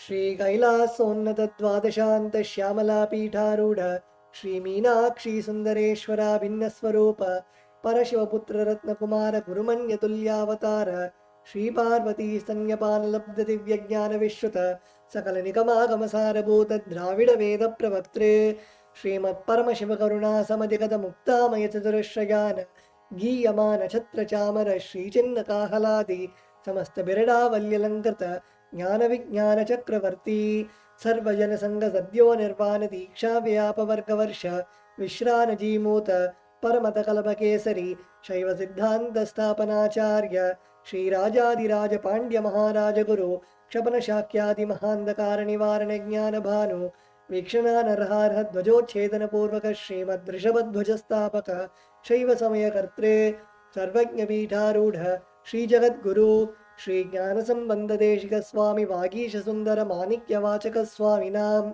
अवतार भूत श्री ज्ञान संबंध स्वामी पुनरुद्धृत श्यामला पीठ सर्वज्ञ पीठ तृणवत्युत्तर द्विशततम गुरु महासन्निधान अरुणगिरि योगीश्वर परंपरागत अरुणाचल सर्वज्ञ पीठ गुरु महासन्निधान कैलास परंपरागत कांची कैलास सर्वज्ञ पीठ त्रयस्त्रिंशदुत्तर द्विशततम गुरु महासन्निधान नित्योत्सव नित्य मंगल नित्य कल्याण नित्य रजित कैलास परंपरागत आदि कैलास नित्यानंद पीठ महासंस्थान महासिंहासन पीठ कर्त्रे साक्षात् श्री परमशिव समुद्भूत कैलास परंपरागत वैवस्वत मनु इक्ष्वाकु हरिश्चंद्र भगीरथ श्रीरामचंद्र शूरसेन इत्याद्यनवच्छिन्न सार्वभौम चक्रवर्ती परंपरागत चतुष्षष्टि योगिनी मंडित चतुष्षष्टि संप्रदाय प्रवर्तक मनुधर्म शासन सूर्यवंश प्राप्त सर्वज्ञ पीठ सुरांगी साम्राज्य मूर्धाभिषिक्त चूड़ामणि साक्षात् श्री परमशिव समुद्भूत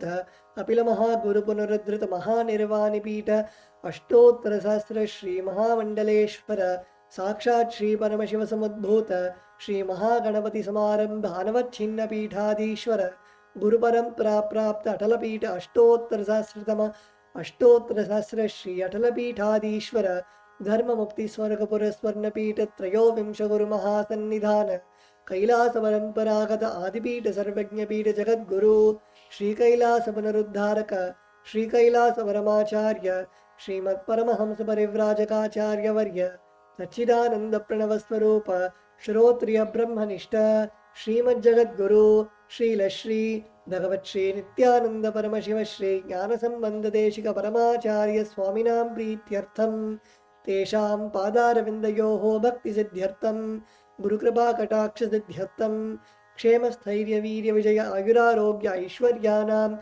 अभिवृद्ध्यर्थं धर्मार्थकाममोक्षचतुर्विधफलपुरुषार्थसिद्ध्यर्थं समस्तदुरितोपशान्त्यर्थं समस्तमङ्गलावाप्त्यर्थं भगवत्श्रीनित्यानन्दपरमशिवप्रसादेन सकुटुम्बस्य ज्ञानवैराग्यजीवन्मुक्तिप्राप्त्यर्थं नित्यानन्दपरमशिव प्रत्यक्षपादपूजां करिष्ये। श्रीनित्यानन्देश्वरी परमशिवशक्तिसमेत श्रीनित्यानन्देश्वर परमशिव पूजां च करिष्ये। ॐ अपौपस्पृश्य. Please wash your hands with an udharni of water. The next is the Ghantanada. We ring the bell to invoke the presence of all the gods and goddesses and to remove any negative energy that can disturb us during the puja. Please take the bell in your left hand and hold it above your heart center and ring the bell along with the mantra. Om Agamarthantu Devanam Gamanarthantu Rakshasam Ghantanadam Karomyado Devata Vanalanchanam Ghanta Devatabhyo Namaha.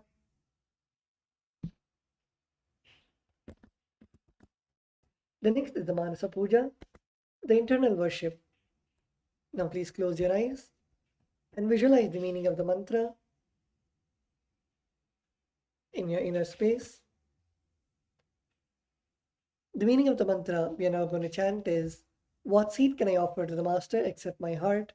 I offer the gratitude flowing as nectar to wash his feet and to rinse his mouth. I offer my mind itself as the arghya, the bouquet, to my Master, who is the very cosmos. What clothing can I offer except the space? I offer my very prana, the life energy, as the incense, and I offer the ocean of nectar as the food offering. The principle of unstruck perennial sound is to be offered as the bell, the air as the fan, the sahasrara as the umbrella, the principle of sound as the music, the actions of the senses, and also the vagaries of the mind as the dance. All the 7 chakras, along with the Shushumna Nadi, is to be offered as the flower garland. The different kinds of flowers with which the Guru should be worshipped are the guilelessness, the freedom from the ego, the freedom from suffering when your desires are not fulfilled, freedom from arrogance, freedom from ignorance, freedom from deceit, freedom from hatred, freedom from agitation, freedom from jealousy and greed. And the Guru should also be worshipped with the flowers of non-violence, mastery over the senses, compassion, forgiveness, and enlightenment. Now please take some flowers in your hands and place your hands in the Purva Mudra. You can see the Acharya on the screen. Close your eyes and offer the flowers at Swamiji's Padukas at the end of the mantra.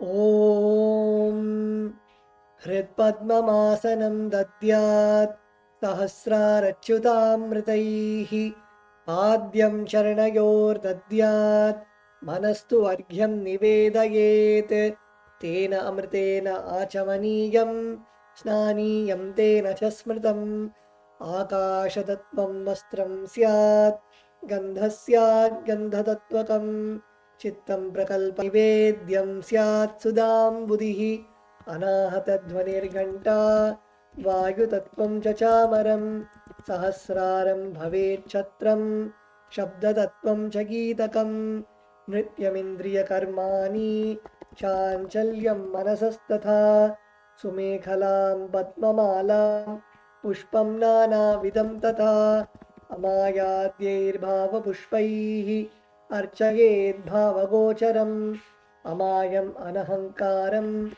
Aragam Amadam Tatha Amohakam Adambhancha Advesha Akshobakau Tatha Amatsaryam Alobham Cha Dashapushpam Vidurbudaha Ahimsa Paramam Pushpam Pushpam Indriya Nigraha Daya Pushpam Kshama Pushpam Jnana Pushpam Cha Panchamam Iti Panchadashair Bhava Pushpaihi Sampujayed Bhagavantam Shri Nithyananda Paramashivam.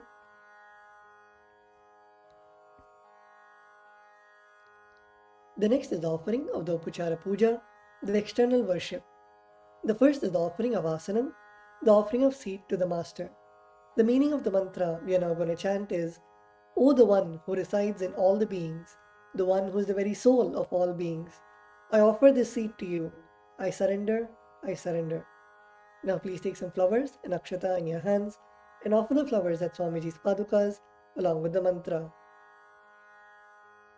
Asanam Om Sarvabhutantarasthaya Sarvabhutantaratmane Kalpayamyupaveshartham Asanam Te Namo Namaha.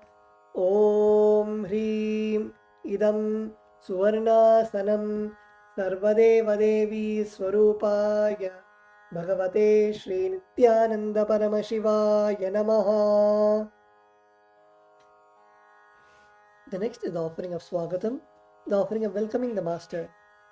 The meaning of the mantra we are now going to chant is, O the Lord of all gods, O the one whose darshans are waited by the gods for the fulfillment of their desires, welcome, welcome.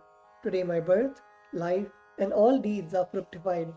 The fruits of all my tapas is materialized just by welcoming you. Now please take some flowers in your hands and offer the flowers at Swamiji's padukas along with the mantra.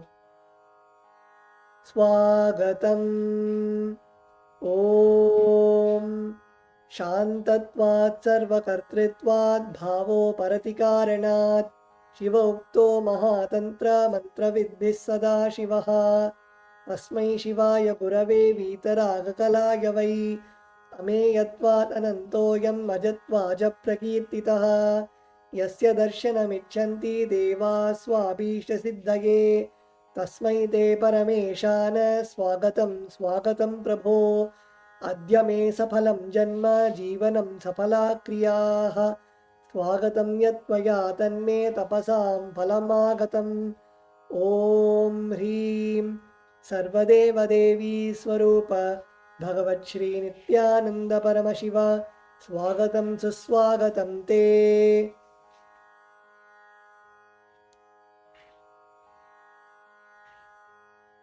The next offering is Padyam, the offering of water to wash the feet of the Master.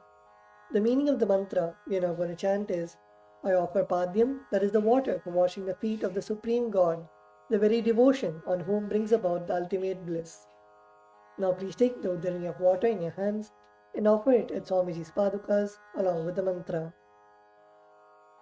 Padyam Om Yad Bhaktilesha Samparkat Paramananda Samplavaha Tasmai Te Parameshana Padyam Shuddhaya Kalpaye. Om Hrim Etat Padyam Sarvadeva Devi Swarupaya Bhagavate Shri Nithyananda Paramashivaya Namaha. The next offering is Arghya, the offering of the traditional bouquet. The meaning of the mantra we are now going to chant is, O Maheshwara, please accept this Arghya, this offering of traditional bouquet with water to welcome the guest, made of durva grass, a flower, a bilva leaf and a rice pellet, and kept in a beautiful conch. Now please take the conch in your hands and offer the Arghya at Swamiji's padukas along with the mantra. Arghyaha Om Durvakshata Samayuktam Bilvapatram Tatha Param Shobhanam Shankapatrastam Grihanargyam Maheshwara. Om Hrim Esho Argyaha Sarvadeva Devi Swarupaya Bhagavate Shri Nithyananda Paramashivaya Swaha. The next offering is Achamaniyam, the offering of water for mouthwash. The meaning of the mantra we are now going to chant is, please accept this auspicious and sin-removing Ganga water offered by me as Achamaniyam, that is the water for mouthwash offered by me with devotion to you. Now please take the udharani of water in your hands and offer it at Swamiji's padukas along with the mantra. Achamaniyam Om मन्दाकिन्यास्तु यद्वारी सर्वपापहरं शुभं गृहाणाचमनीयं त्वं मया भक्त्या निवेदितम् ॐ ह्रीं इदम् आचमनीयोदकं सर्वदेवदेवी स्वरूपाय भगवते श्रीनित्यानन्दपरमशिवाय स्वधा. The next offering is Madhuparka, the offering of the nectarine drink. The meaning of the mantra we are now going to chant is, I offer this Madhuparka, this drink which is full of nectar. Be pleased towards me, O Lord. Now please take the Madhuparka in your hands and offer it at Swamiji's Padukas along with the mantra. Madhuparkaha Om Sarvakalmashanashaya Paripurnasudhatmakam Madhuparkamimam Deva Kalpayami Prasidame Om Hrim Esha Madhuparkaha Sarvadevadevi Swarupaya Bhagavate Shri Nithyananda Paramashivaya Svadha. The next offering is Gandha Tailam, the offering of the scented oil. The meaning of the mantra we are now going to chant is, I offer with love and affection this scented oil to you. O the healer of all the worlds, you are the purest among all the worlds. Now please take the Gandha Tailam, the scented oil, in your hands and offer it at Swamiji's Padukas along with the mantra. Gandha Tailam Om Sneham Grihana Snehena Lokanam Hitakaraka Sarvalokeshu Shuddhastvam Dadami Sneham Om Hrim Idam Gandha Tailam Sarvadevadevi Swarupaya Bhagavate Shri Nityananda Paramashivaya Nivedayami. The next offering is Snaniyam, the offering of water for the sacred bath. The meaning of the mantra we are now going to chant is, please accept this cool, pure and clear water which is capable of seizing my mind for your sacred bath offered by me with devotion to you. Now please take the udharani of water in your hands and offer it at Swamiji's Padukas along with the mantra, and please ring the bell as you do so. Snaniyam Om Idam Shushitalam Vari Shvachham Shuddham Manoharam Snanartham Te Maya Bhaktya Kalpitam Pratigrihyatam Om Hrim Idam Snaniyodakam Sarvadevadevi Swarupaya Bhagavate Shri Nityananda Paramashivaya Nivedayami. The next offering is Vastram, the offering of the sacred cloth. The meaning of the mantra we are now going to chant is, I offer Vastram, this cloth offering, to the Master who removes the veil of Maya or illusion. The Master who is the true light of enlightenment, who does not have a veil of Maya and has the very space as the dress. Now please take the offering of clothes in your hand and offer it at Swamiji's Padukas along with the mantra. Om Maya Chitrapata Channa Nijaguhyoru Tejase Niravarana Vinyaya Vasaste Kalpayamyaham Om Hrim Idam Vastrottariyam Sarvadevadevi Swarupaya Bhagavate Shri Nityananda Paramashivaya Nivedayami. The next offering is Abharanam, the offering of the sacred jewelry. The meaning of the mantra we are now going to chant is, I offer this golden ornament to you, Master, who by the very nature has a gracefully beautiful body and who is the repository of all powers. May you be pleased. Now please take the jewelry in your hands and offer it at Swamiji's Padukas along with the mantra. Abharanam Om Swabhava Sundarangaya Nana Shaktyashrayayate Suvarnam Bhushanam Dubhyam Kalpayami Prasidame Om Hrim Idam Suvarnabharanam Sarvadevadevi Swarupaya Bhagavate Shri Nityananda Paramashivaya Nivedayami. The next offering is Gandha, the offering of the sandalwood paste. The meaning of the mantra we are now going to chant is, I neither know what your body is, nor do I know what your actions are. Please accept and smear the sandalwood paste offered by me. Now please take the sandalwood paste in your hands and offer it at Swamiji's padukas along with the mantra.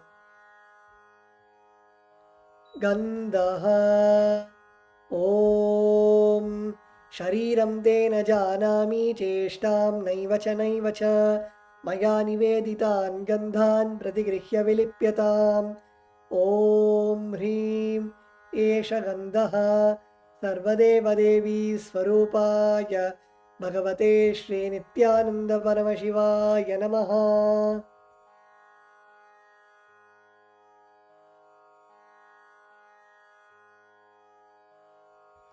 The next offering is Pushpam, the offering of the fragrant flowers.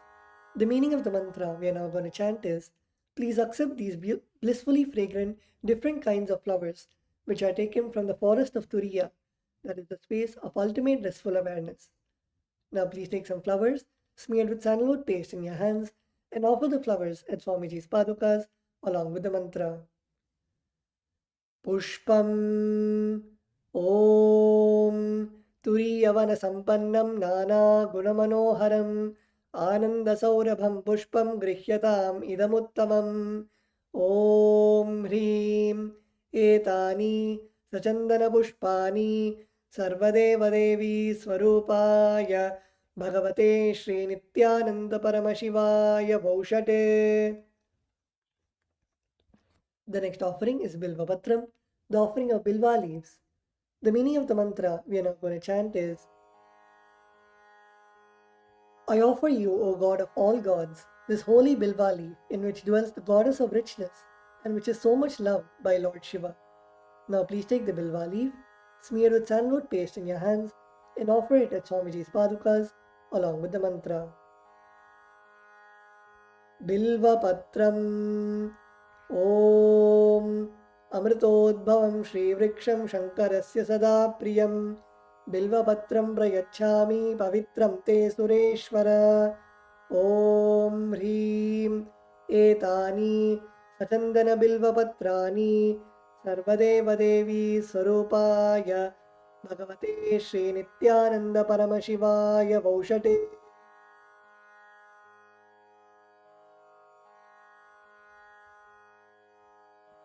The next offering is Tulasi Patram, the offering of the Tulsi leaves. The meaning of the mantra we are now going to chant is, let this offering of Tulsi leaf be unto the Supreme Soul, who has unlimited forms and who is the bestower of all boons. Now please take the Tulsi leaves, smear the sandalwood paste in your hands and offer it at Swamiji's padukas along with the mantra. Tulasi Patram Om Namaste Bahurupaya Varadamurtaye Paramatmane Swaha Om Hrim Idam Sachandana Tulasi Patram Sarvadeva Devi Swarupaya Bhagavate Shri Nithyananda Paramashivaya Namaha. The next offering is Dhupa, the offering of the lit incense. The meaning of the mantra we are now going to chant is, this incense smoke is made of sacred herbs of intoxicating fragrance.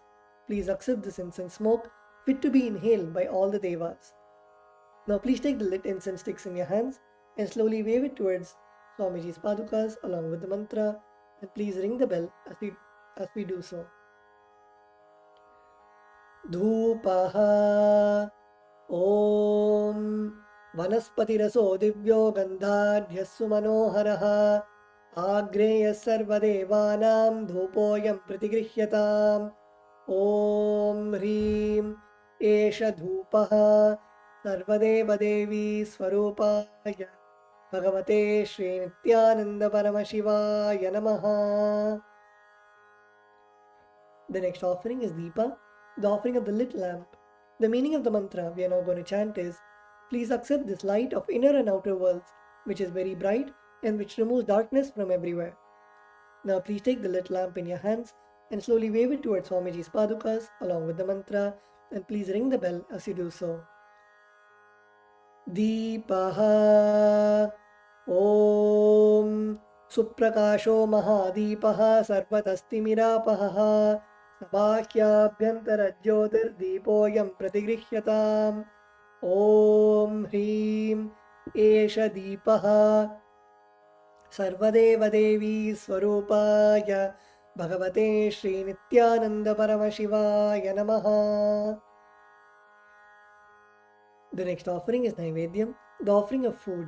The meaning of the mantra we are now going to chant is, these different kinds of food offerings are prepared from sweetener and other ingredients. O Lord, please accept this food offering prepared by me with devotion. Now please take an udharani of water and hover it clockwise over the Naivedyam and offer the water at Swamiji's padukas along with the mantra, and please ring the bell as you do so.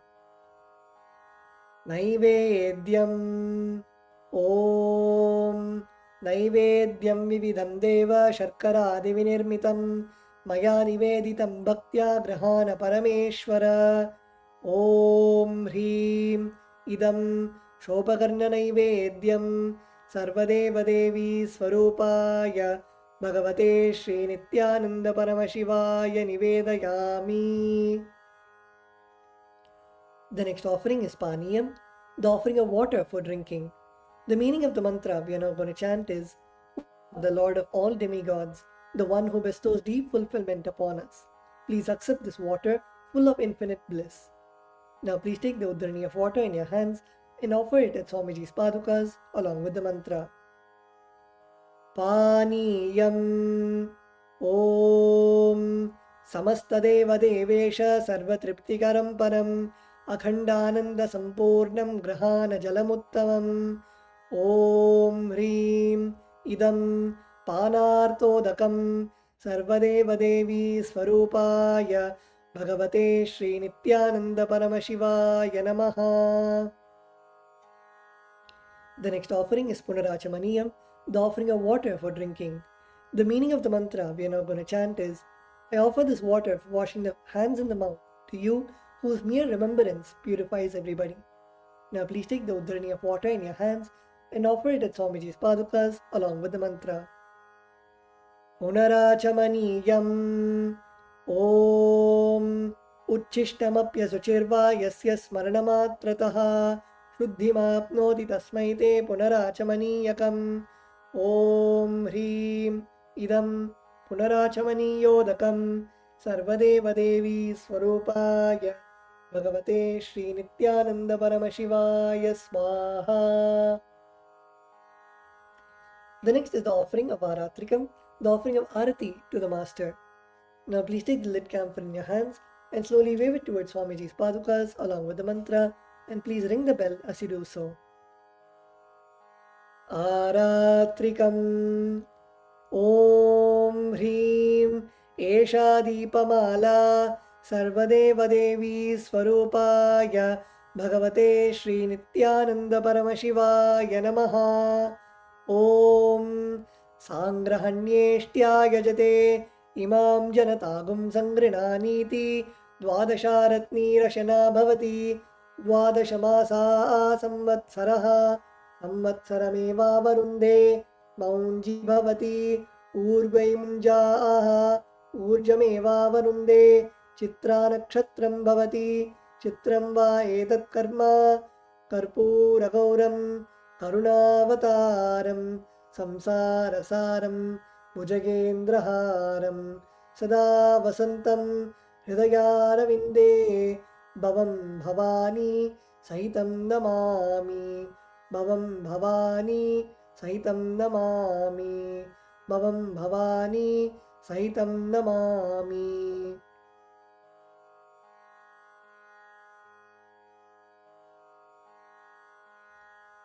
Aratrikam Samarpayami Bhagavat Shri Nithyananda Paramashiva Charnakamalebhyo Namaha.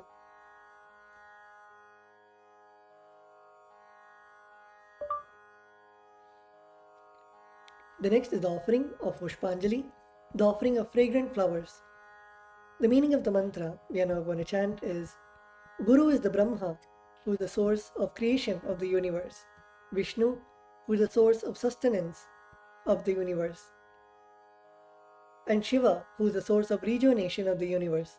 Guru is all the three put together in a single form. I surrender to that Guru. I surrender to the Guru who is omnipresent and who has also given me a glimpse of his experience. I surrender to the Guru who has, with the brush of wisdom, opened my eyes blinded by ignorance.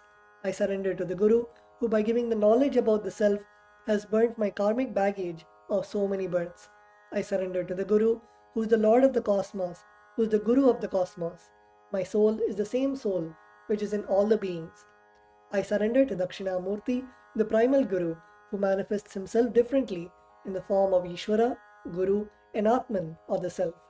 I surrender to that Guru who is the eternal bliss, the bestower of supreme happiness, the one who is the embodiment of wisdom, who is beyond duality, who is omnipresent, to whom the supreme goal is giving the enlightenment experience, who is eternal, pure, and unshakable, who is the silent spectator of all thought processes, who is beyond emotions, and the one who is without the three qualities called Sattva, Rajas, and Tamas. Now please take a few flowers in your hands, close your eyes till the end of the mantra, and offer the flowers at Swamiji's Padukas at the end of the mantra. Pushpanjalihi Gurur Brahma Gurur Vishnuhu Gurur Devo Maheshwaraha Guru Sakshat Param Brahma Tasmai Shri Gurave Namaha Akhanda Mandala Karam Vyaptam Yena Characharam Tatpadam Darshitam Yena Tasmai Shri Gurave Namaha Ajnanatimirandasya Jnananjanashalakaya Chakshurunmilitam Yena Tasmai Shri Gurave Namaha Aneka Janma Samprapta Karma Bandha Vidahine Atmajnana Pradhanena Tasmai Shri Gurave Namaha Mannatha Shri Jagannatho Madguru Shri Jagadguruho Mamatma Sarvabhutatma Tasmai Shri Gurave Namaha Ishvaro Gururatmeti Murti Bheda Vibhagine Vyomavad Vyapta Dehaya Dakshinamurtaye Namaha Nithyanandam Paramasukhatam Kevalam Jnanamurtim Tvandvatitam Gagana Sadrisham Tatmamasya Ekam Nityam Vimalamachalam Sarvadhi Sakshi Bhutam Bhavatitam Trigunaraitam Sadgurum Tam Namami Pushpanjalim Samarpayami Bhagavat Shri Nithyananda Paramashiva Charnakamalebhyo Namaha Om Nithyanandam.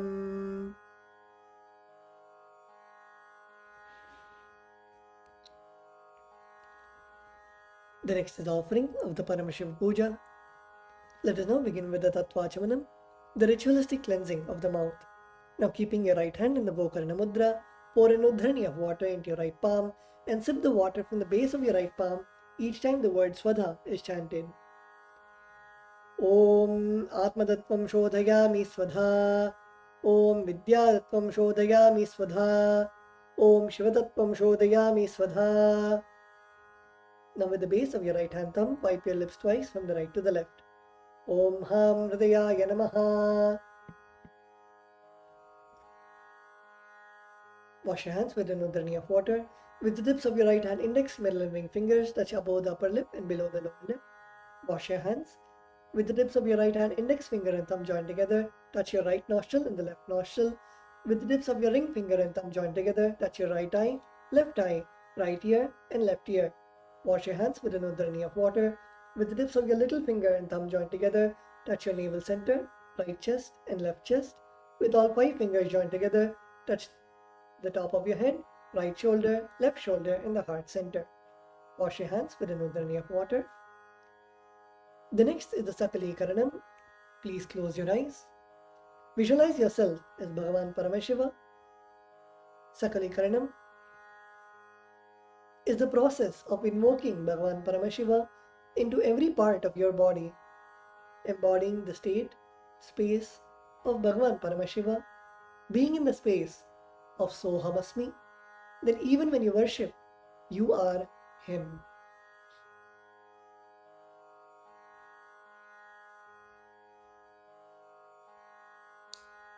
In that space, let us now begin the Sakalikaranam. Using the left hand, wipe the front and back of your right hand once, and using your right hand, wipe the front and back of your left hand twice. Om Hastraya Namaha. Now bring your hands into the Namaskara Mudra in front of your third eye and visualize that they are being drenched with the nectar oozing out of your third eye. Om Ham Shaktaye Vaushate. Now keeping both your hands together with your palms facing towards you, touch your thumbs to the center of your respective palms. Om Ham Shivasanaya Namaha. Om Ham Shivamurtaye Namaha. Now with the tips of your thumbs, touch the tip of your little finger and move your thumbs down towards the base of your little finger. Om Ham Satyojatamurtaye Namaha. Now with the tip of your thumbs, touch the tip of your ring finger and move your thumbs down towards the base of your ring finger. Om Him Vamadevuhyaya Namaha. Now with the tip of your thumbs, touch the tip of your middle finger and move your thumbs down towards the base of your middle finger. Om Hum Agora Hridayaya Namaha. Now your index finger. Om Hem Tat Purushavakraya Namaha. Now your thumbs. Om Hom Ishanamurdhaya Namaha.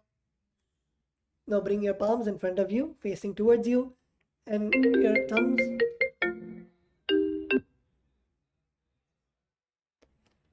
thumbs touching the center of your palms. Om Ham Hom Vidyadehaya Namaha. Now bend your index, middle and ring fingers such that they touch the center of your palms. Om Hom Netrebhyo Namaha. Now bend your thumbs inwards so that your thumbs are touching your respective palms. Om Ham Hom Shivaya Namaha.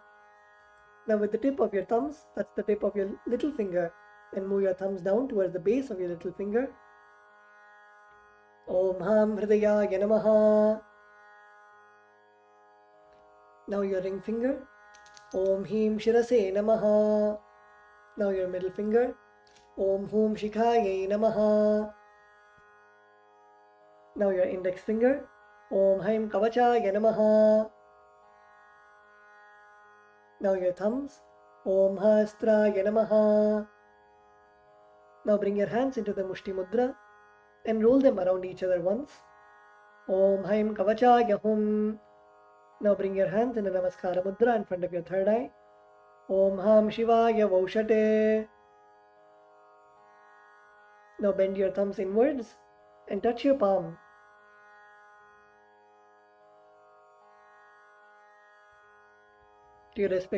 Touch your thumbs to the respective palms. Om Ham Hom Shivaya Namaha. Now with your right hand thumb and ring finger, touch your Ananda Gandha. Om Ham Shivasanaya Namaha. Om Ham Shivamurtaye Namaha. Now keeping your thumbs and little fingers joined together, touch your respective knees. Om Ham Satyojatamurtaye Namaha. Now with your right hand thumb and ring finger joined together, touch your navel center. Om Him Vamadevuhyaya Namaha. Now with your right hand thumb and middle finger joined together, touch your heart center. Om Hum Agora Hridayaya Namaha. Now with your right hand thumb and index finger joined together, touch above your upper lip. Om Hem Tat Purushavakraya Namaha. With the tip of your right hand thumb, touch the top of your forehead. Om Hom Ishanamurdhaya Namaha. With your right hand thumb and ring finger joined together, touch your Ananda Gandha. Om Ham Hom Vidyadehaya Namaha. With the tip of your index, middle and ring fingers, touch your right eye, left eye and third eye respectively. Om Hom Netrebhyo Namaha. With your right hand thumb and ring finger joined together, touch your Ananda Gandha. Om Ham Hom Shivaya Namaha. With your right hand little finger and thumb joined together, touch your heart center. Om Ham Hridayaya Namaha. With your right hand ring finger and thumb joined together, touch the top of your head. Om Him Shirase Swaha. With your right hand thumb and middle finger joined together, touch the back of your head. Om Hum Shikhaye Vaushate. Now cross your left hand over your right hand in front of your chest. Keep your index fingers in form of a hook and uncross your arms, moving them around your head, bringing them till your chest. Om Haim Kavachaya Hum. Now strike your right thumb onto your left palm and your left thumb onto your right palm. Om Hastraya Pate. Now with your right hand index finger and middle finger joined together, strike your left palm thrice. Om Hastraya Hum Pate.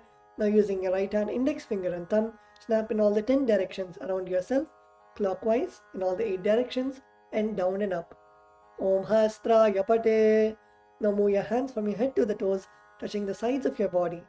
Om Ham Shivaya Vaushate.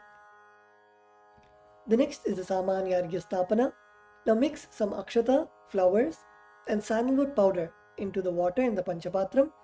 Cover the mouth of the Panchapatram and chant Om 7 times internally.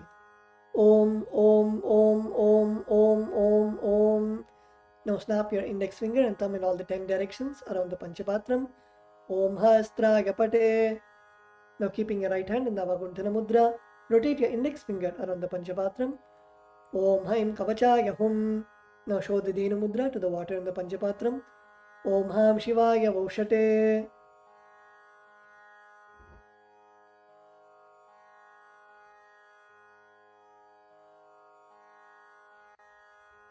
The next is the Avahana, invoking Bhagavan Paramashiva into the Atmalinga, requesting Bhagavan Paramashiva's presence to be there.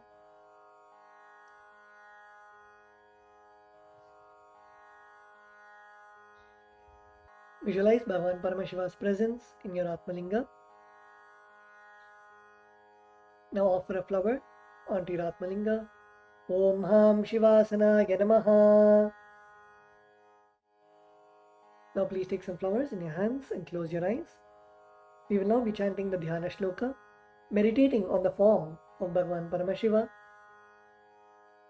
Lalate Tripundri Nitilakೃತ Kasturi Tilakaha Spuranmaladhara Spuritakaటి Kaupinavasanaha Dadhano Dushtaram Shirasi Panirajam Shashikalam Pradeepas Sarvesham Arunagiri Yogi Vijayate Indhuni Bapancha Mukhahasta Dashayuktam Shulamragatankamasi Vajrama Bhayam Syat Pashavaradankushamanijwalanavame Shvedakamalasana Sadashivasvarupam Om Ham Shivamurtage Namaha Om Ham Om Shivaya Namaha Shri Nithyanandeshwari Paramashiva Shakti Sameta Shri Nithyanandeshwara Paramashivaya Namaha Dhyayami Avahayami.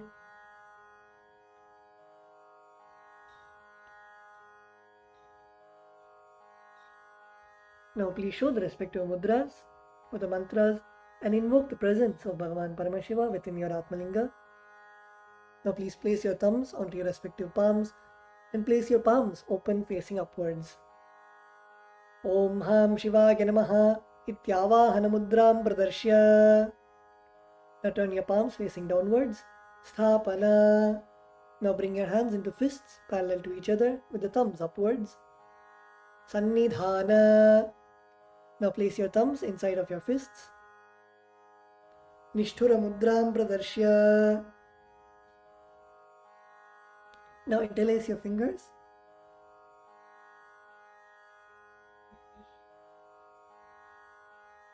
And clasp your hands, keeping your thumbs out. Astraya Humphat iti Kalakanthi Mudram Pradarshya.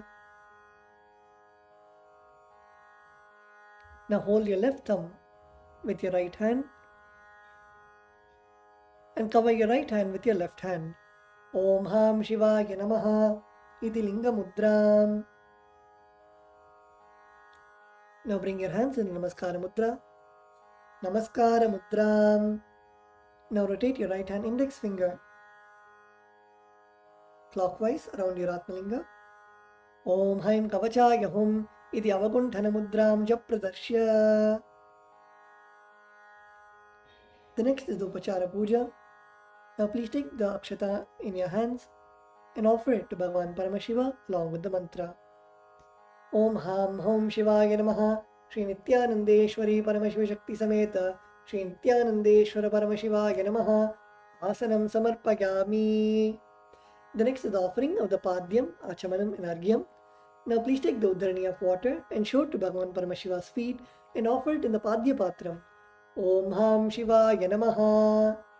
Now please take the Udharani of water and show it to Bhagavan Paramashiva's mouth and offer it in the Achamana Patram. Om Ham Shivaya Svadha. Now please take the Udharani of water and show it to Bhagavan Paramashiva's crown and offer it in the Arghya Patram. Om Ham Shivaya Swaha. Shri Nithyanandeshwari Paramashiva Shakti Sameta Shri Nithyanandeshwara Paramashivaya Namaha Padyachamanargyam Dattva. The next offering is Snaniyam, the sacred bath for Bhagavan Paramashiva and Paramashiva Shakti. Now please take some water and offer it onto Bhagavan Paramashiva along with the mantra, and please ring the bell as you do so. Om Ham Hom Shivaya Namaha Shri Nithyanandeshwari Paramashiva Shakti Sameta Shri Nithyanandeshwara Paramashivaya Namaha Snanam Samarpayami. Now please take the Udharani of water and show it to Bhagavan Paramashiva's mouth and offer it in the Achamana Patram. Om Ham Shivaya Svadha Snananantaram Achamaniyam Samarpayami. The next offering is Vastram, the offering of fresh clothes to Bhagavan Paramashiva. Now please take some Akshata in your hands and offer it onto Bhagavan Paramashiva along with the mantra. Om Ham Hom Shivaya Namaha Shri Nithyanandeshwari Paramashiva Shakti Sameta Shri Nithyanandeshwara Paramashivaya Namaha. Vastre Igno Bhavita Uttari Abharanartam Akshatam Samarpayami. The next offering is Gandha, the offering of the sandalwood paste. Now please take the sandalwood paste in your right hand ring finger and offer it onto Bhagavan Paramashiva. On top of the sandalwood paste, offer some kumkum at the end of the mantra. Om Ham Hom Shivaya Namaha Shri Nithyanandeshwari Paramashiva Shakti Sameta Shri Nithyanandeshwara Paramashivaya Namaha Gandhan Dharayami. Gandhasya upari haridra kumkumam samarpayami. The next is the offering of the Ashtapushpa Puja, the offering of flowers to Bhagavan Paramashiva and Paramashiva Shakti.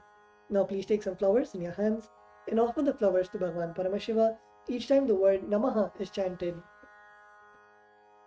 Om Bhavaya Devaya Namaha Om Bhavasdevasya Patni Namaha Om Sharvaya Devaya Namaha Om Sharvasya Devasya Patni Namaha Om Ishanaya Devaya Namaha Om Ishanasya Devasya Patni Namaha Om Pashupate Devaya Namaha Om Pashupate Devasya Patni Namaha Om Ugraya Devaya Namaha Om Ugrasya Devasya Patni Namaha Om Rudraya Devaya Namaha Om Rudrasya Devasya Patni Namaha Om Bhimaya Devaya Namaha Om Bhimasya Devasya Patni Namaha Om Hate Devaya Namaha Om Hato Devasya Patni Namaha Om Ham Hom Shivaya Namaha Shri Nithyanandeshwari Paramashiva Shakti Sameta Shri Nithyanandeshwara Paramashivaya Namaha Ashtapushpa Pujam Samarpayami. The next offering is Bilva Patram, the offering of the Bilva leaf. Now please take the Bilva leaf, smear with sandalwood paste in your hands and offer it at Swamiji's Padukas along with the mantra. Om Ham Hom Shivaya Namaha Shri Nithyanandeshwari Paramashiva Shakti Sameta Shri Nithyanandeshwara Paramashivaya Namaha Bilva Patram Samarpayami. The next offering is Dhupa, the offering of incense for Bhagavan Paramashiva. Now please offer a flower on the bell. Om Hastraya Pate. Now please sprinkle some water on the incense stick stand. Om Hastraya Pate. Now please offer a flower on the incense stick stand. Om Ham Hridayaya Namaha. Now please take the lit incense sticks in your hands and slowly wave it towards Bhagavan Paramashiva along with the mantra, and please ring the bell as you do so. Om Ham Hom Shivaya Namaha Shri Nithyanandeshwari Paramashiva Shakti Sameta Shri Nithyanandeshwara Paramashivaya Namaha Dhupamagrapayami. Now please take the Udharani of water and show it to Bhagavan Paramashiva's mouth and offer it in the Achamana Patram. Om Ham Shivaya Svadha. The next offering is Deepa, the offering of lit lamp. Now please sprinkle some water on the lamp. Om Hastraya Pate. Please offer a flower on the lamp. Om Ham Hridayaya Namaha. Now please take the lit lamp, the Deepa, in your hands and offer and slowly wave it clockwise towards Bhagavan Paramashiva along with the mantra, and please ring the bell as you do so. Om Ham Hom Shivaya Namaha Shri Nithyanandeshwari Paramashiva Shakti Sameta Shri Nithyanandeshwara Paramashivaya Namaha Deepam Darshayami.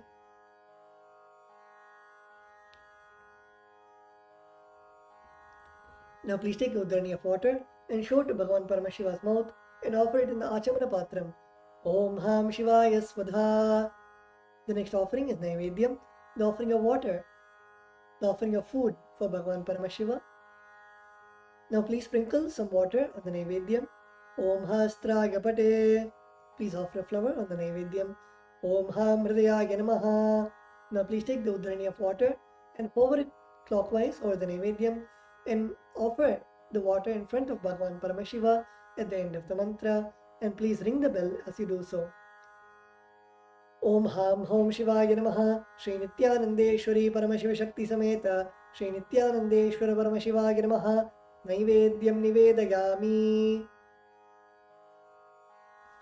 Now please take the uddarani of water and show it to Bhagavan Paramashiva's mouth and offer it in the Achamana Patram. Om Ham Shivaya Svadha. The next offering is Tambulam. Now please take some akshata in your hands and offer it to Bhagavan Paramashiva along with the mantra. Om Ham Hom Shivaya Namaha. Shri Nithyanandeshwari Paramashiva Shakti Sameta Shri Nithyanandeshwara Paramashivaya Namaha. Tambulam Samarpayami. The next is the offering of Aratrikam, the offering of Arati to Bhagavan Paramashiva and Paramashiva Shakti. Now please sprinkle some water on the Karpura Arati plate. Om Hastraya Pate. Please offer a flower on the Karpura Arati plate. Om Ham Hridayaya Namaha. Now please take the Karpura Arati in your hands and slowly wave it towards Bhagavan Paramashiva along with the mantra, and please ring the bell as you do so. Om Ham Hom Shivaya Namaha. Shri Nithyanandeshwari Paramashiva Shakti Sameta Shri Nithyanandeshwara Paramashivaya Namaha. Karpura Nirajanam Sandarashayami. Now please take a flower in your hands and hover it clockwise over the flame and offer it onto Bhagavan Paramashiva along with the mantra. Rakshan Dharayami. The next offering is Pushpanjali, the offering of fragrant flowers. Now please take some flowers, durva grass and akshata in your hands and offer it to Bhagavan Paramashiva at the end of the mantra. Om Ham Hom Shivaya Namaha. Shri Nithyanandeshwari Paramashiva Shakti Sameta Shri Nithyanandeshwara Paramashivaya Namaha. Pushpanjalim Samarpayami. The next offering is the Gayatri Mantra Japa. Now please hold the Yajnopavita with your right hand and chant the Gayatri Mantra 11 times internally.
The next is the Mula Mantra Japa.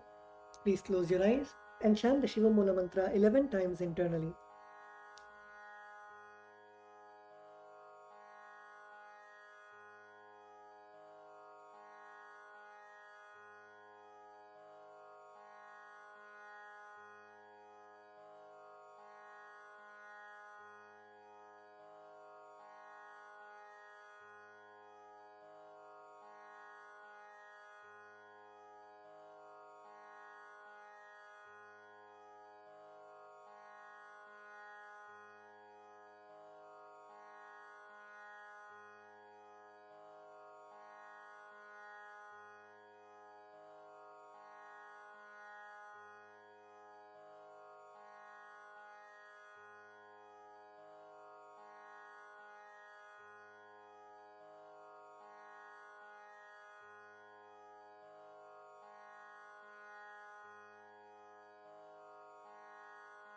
The next is the Kshama Prarthana. Now please take some flowers, durva grass and akshata into your right hand. Om Ham Hridayaya Namaha, Om Him Kavachaya Hum, Om Ham Shivaya Vaushate. During the Kshama Prarthana, we request Bhagavan Paramashiva for forgiveness for any mistakes that we have offered during the puja. Now keeping your right hand in the Udbhava Mudra, pour some water in your hands and at the end of the mantra, let the water flow through your index finger onto the left side of Bhagavan Paramashiva. Om Yatkinchit Karma Devesha Sada Sukrita Dushkritam Tanme Shobhadasthasya Bhungshak Shapaya Shankara Shivo Data Shivo Bhokta Shivas Sarvam Idam Jagate Shivo Yadati Sarvatra Yashivas Sohamevatu Om Ham Hom Shivaya Namaha. The next is Tattvachamanam, the ritualistic cleansing of the mouth. Now keeping your right hand in the Gokarna Mudra, pour a nudhrani of water into your right palm and sip the water from the base of your right palm each time the word Swadha is chanted. Om Atmatattvam Shodhayami Swadha, Om Vidyatattvam Shodhayami Swadha, Om Shivatattvam Shodhayami Swadha. With the base of your right hand thumb, wipe your lips twice from the right to the left. Om Ham Hridayaya Namaha. Wash your hands with a nudhrani of water. With the tips of your right hand index, middle and ring fingers, touch above the upper lip and below the lower lip. Wash your hands. With the tips of your right hand index finger and thumb joined together, touch your right nostril and the left nostril. With the tips of your ring finger and thumb joined together, touch your right eye, right ear and left ear. Wash your hands. With the tips of your little finger and thumb joined together, touch your navel center, right chest and left chest. With the tips of all your fingers joined together, touch your top of your head, right shoulder, left shoulder, and the heart center. Wash your hands with a nudhrani of water. Let us now offer our gratitude at the feet of our beloved Swamiji and end with the Purna Mantra. Om Purnamadav Purnamidam Purnat Purnamudachyate Purnasya Purnamataya Purnamevavashishyate. Om Shanti Shanti Shanti. Harihi Om Tatsat. Sarvam Bhagavat Shri Nithyananda Paramashiva Padukarpanamastu. Om Nithyanandam.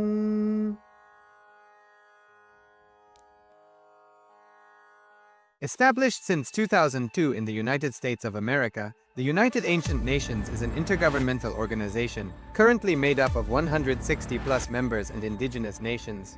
The UAN and its work are guided by the purposes and principles contained in its founding charter. The UAN is a manifestation of the profound connection amongst indigenous peoples across the world, including African, Andean, American, European, Caribbean, Oceanic, and Asian regions, rooted in shared wisdom, sustainable practices, and deep reverence for the earth. The United Ancient Nations serves as an international cultural and diplomatic organization focused on uniting indigenous cultures globally. Our governance structure is council-based without territorial claims, led by a collective leadership through our General Secretariat.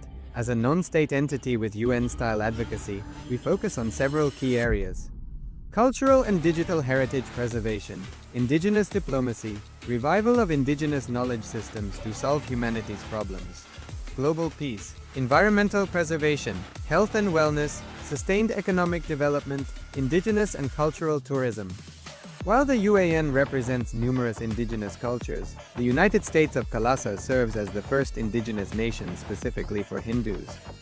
Kailasa's mission is focused on the revival of the ancient enlightened Sanatana Hindu civilization, with a formal governance structure including a head of state, ministers, and ambassadors.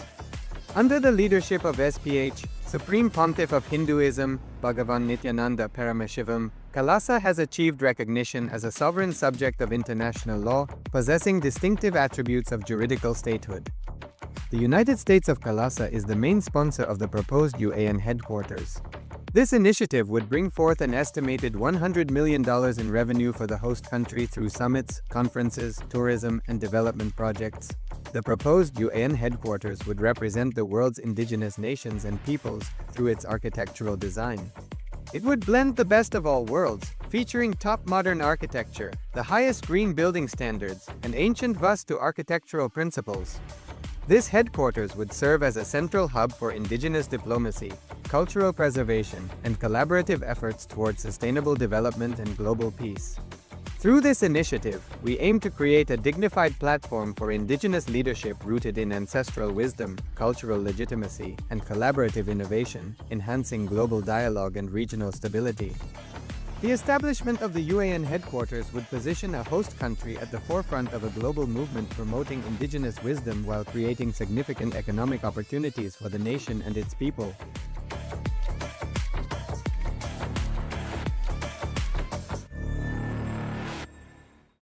Established since 2002 in the United States of America, the United Ancient Nations is an intergovernmental organization, currently made up of 160+ members and indigenous nations. The UAN and its work are guided by the purposes and principles contained in its founding charter. The UAN is a manifestation of the profound connection amongst indigenous peoples across the world, including African, Andean, American, European, Caribbean, Oceanic, and Asian regions, rooted in shared wisdom, sustainable practices, and deep reverence for the earth. The United Ancient Nations serves as an international cultural and diplomatic organization focused on uniting indigenous cultures globally. Our governance structure is council-based without territorial claims, led by a collective leadership through our General Secretariat.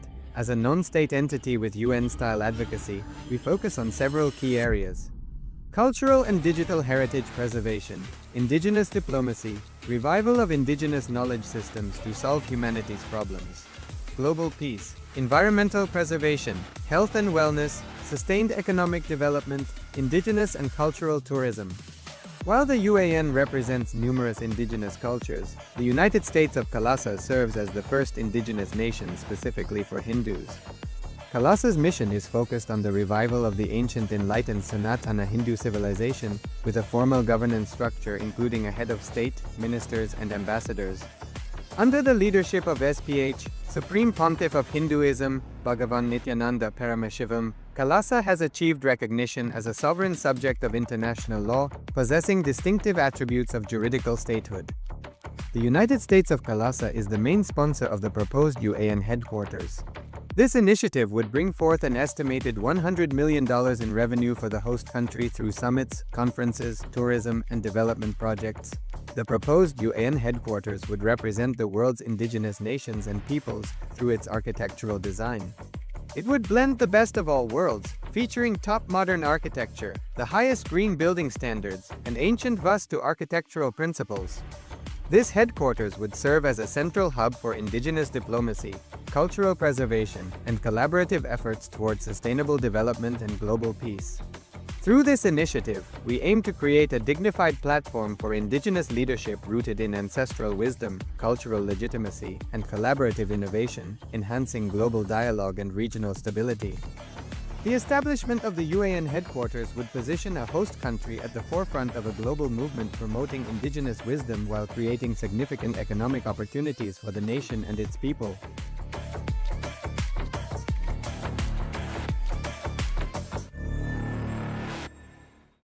Established since 2002 in the United States of America, the United Ancient Nations is an intergovernmental organization, currently made up of 160+ members and indigenous nations. The UAN and its work are guided by the purposes and principles contained in its founding charter.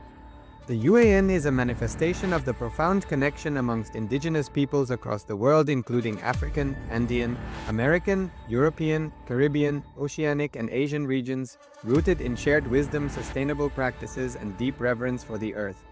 The United Ancient Nations serves as an international cultural and diplomatic organization focused on uniting indigenous cultures globally.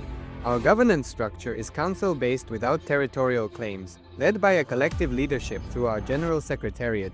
As a non-state entity with UN-style advocacy, we focus on several key areas: cultural and digital heritage preservation, indigenous diplomacy, revival of indigenous knowledge systems to solve humanity's problems, global peace, environmental preservation, health and wellness, sustained economic development, indigenous and cultural tourism.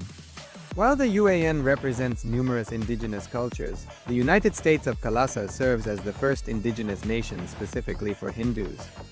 Kailasa's mission is focused on the revival of the ancient enlightened Sanatana Hindu civilization with a formal governance structure including a head of state, ministers, and ambassadors.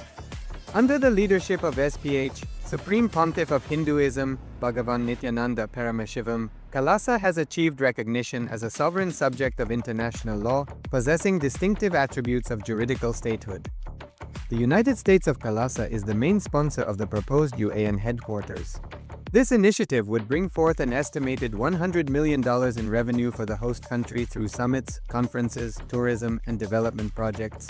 The proposed UAN headquarters would represent the world's indigenous nations and peoples through its architectural design. It would blend the best of all worlds, featuring top modern architecture, the highest green building standards, and ancient Vastu architectural principles.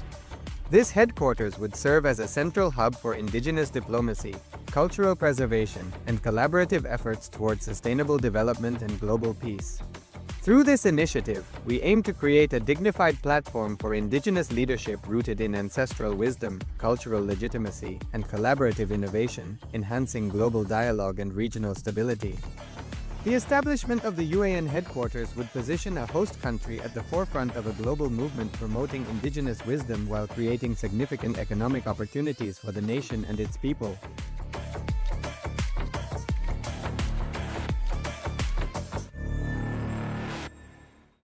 Established since 2002 in the United States of America, the United Ancient Nations is an intergovernmental organization, currently made up of 160+ members and indigenous nations. The UAN and its work are guided by the purposes and principles contained in its founding charter.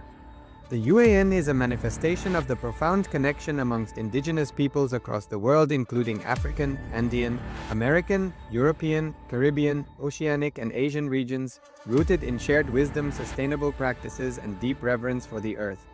The United Ancient Nations serves as an international cultural and diplomatic organization focused on uniting indigenous cultures globally. Our governance structure is council-based without territorial claims, led by a collective leadership through our General Secretariat. As a non-state entity with UN-style advocacy, we focus on several key areas: cultural and digital heritage preservation, indigenous diplomacy, revival of indigenous knowledge systems to solve humanity's problems, global peace, environmental preservation, health and wellness, sustained economic development, indigenous and cultural tourism. While the UAN represents numerous indigenous cultures, the United States of Kailasa serves as the first indigenous nation specifically for Hindus. Kailasa's mission is focused on the revival of the ancient enlightened Sanatana Hindu civilization with a formal governance structure including a head of state, ministers, and ambassadors.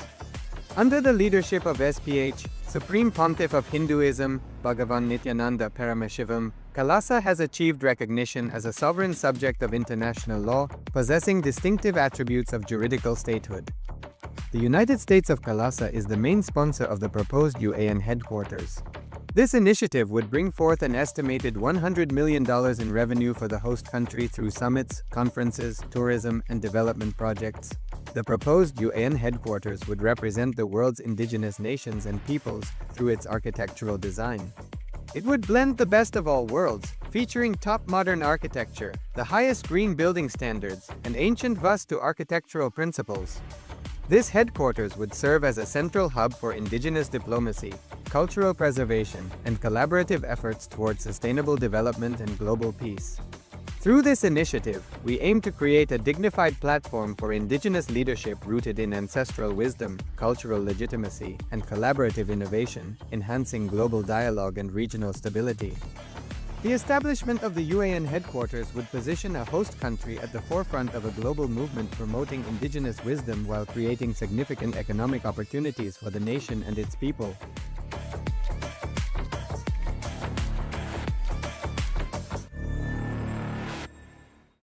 Established since 2002 in the United States of America, the United Ancient Nations is an intergovernmental organization, currently made up of 160+ members and indigenous nations. The UAN and its work are guided by the purposes and principles contained in its founding charter. The UAN is a manifestation of the profound connection amongst indigenous peoples across the world, including African, Andean,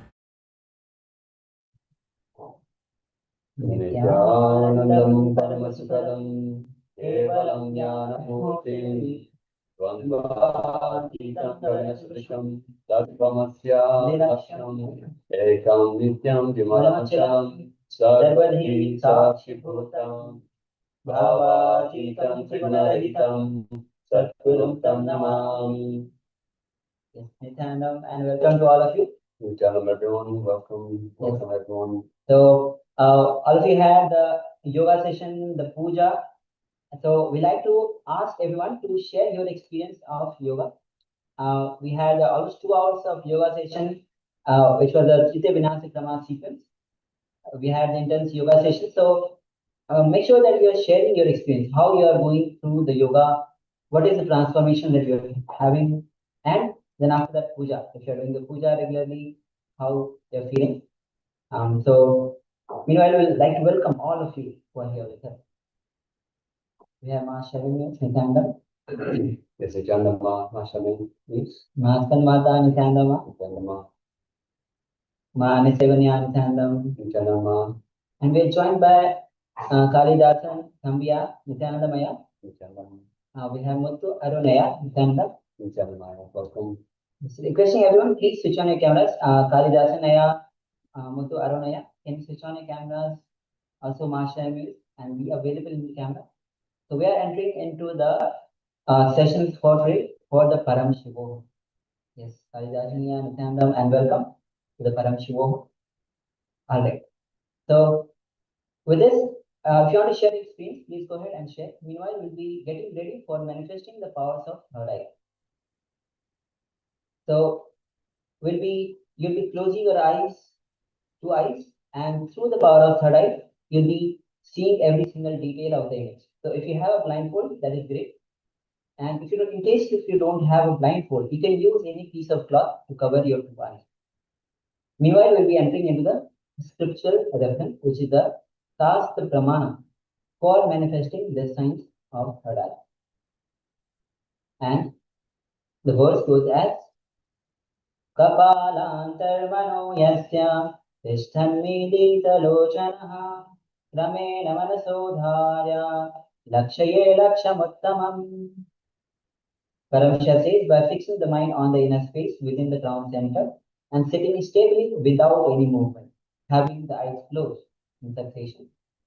But that stability of the mind and the inner space through the power of third eye, one directly sees the ultimate goal, Laksham, by having the vision beyond the sight. Reveals any object or place, attaining the space of oneness with the source, Paramashivam. Yes, so requesting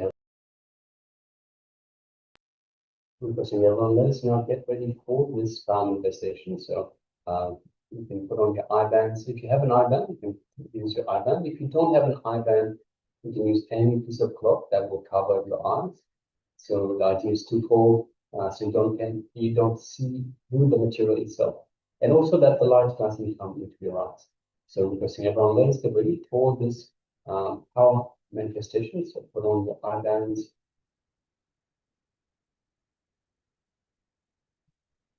Great. Yes. All right. So now let us sit comfortably with the head, neck, and spine in a straight line. Let's bring our full awareness to our Ananda Gandha, which is just below the heart center and just above the navel center. In that area in between, just bring your awareness. You'll start feeling a warm, fuzzy feeling. That is your Ananda Gandha. And let us connect deeply in the Ananda Gandha with the divine. We'll connect deeply to Swamiji, the Supreme Concept of Hinduism. Connect deeply to Paramashiva, the Supreme Superconsciousness. Let us feel the space of oneness with Paramashiva from the powerful cognition that we are Paramashiva.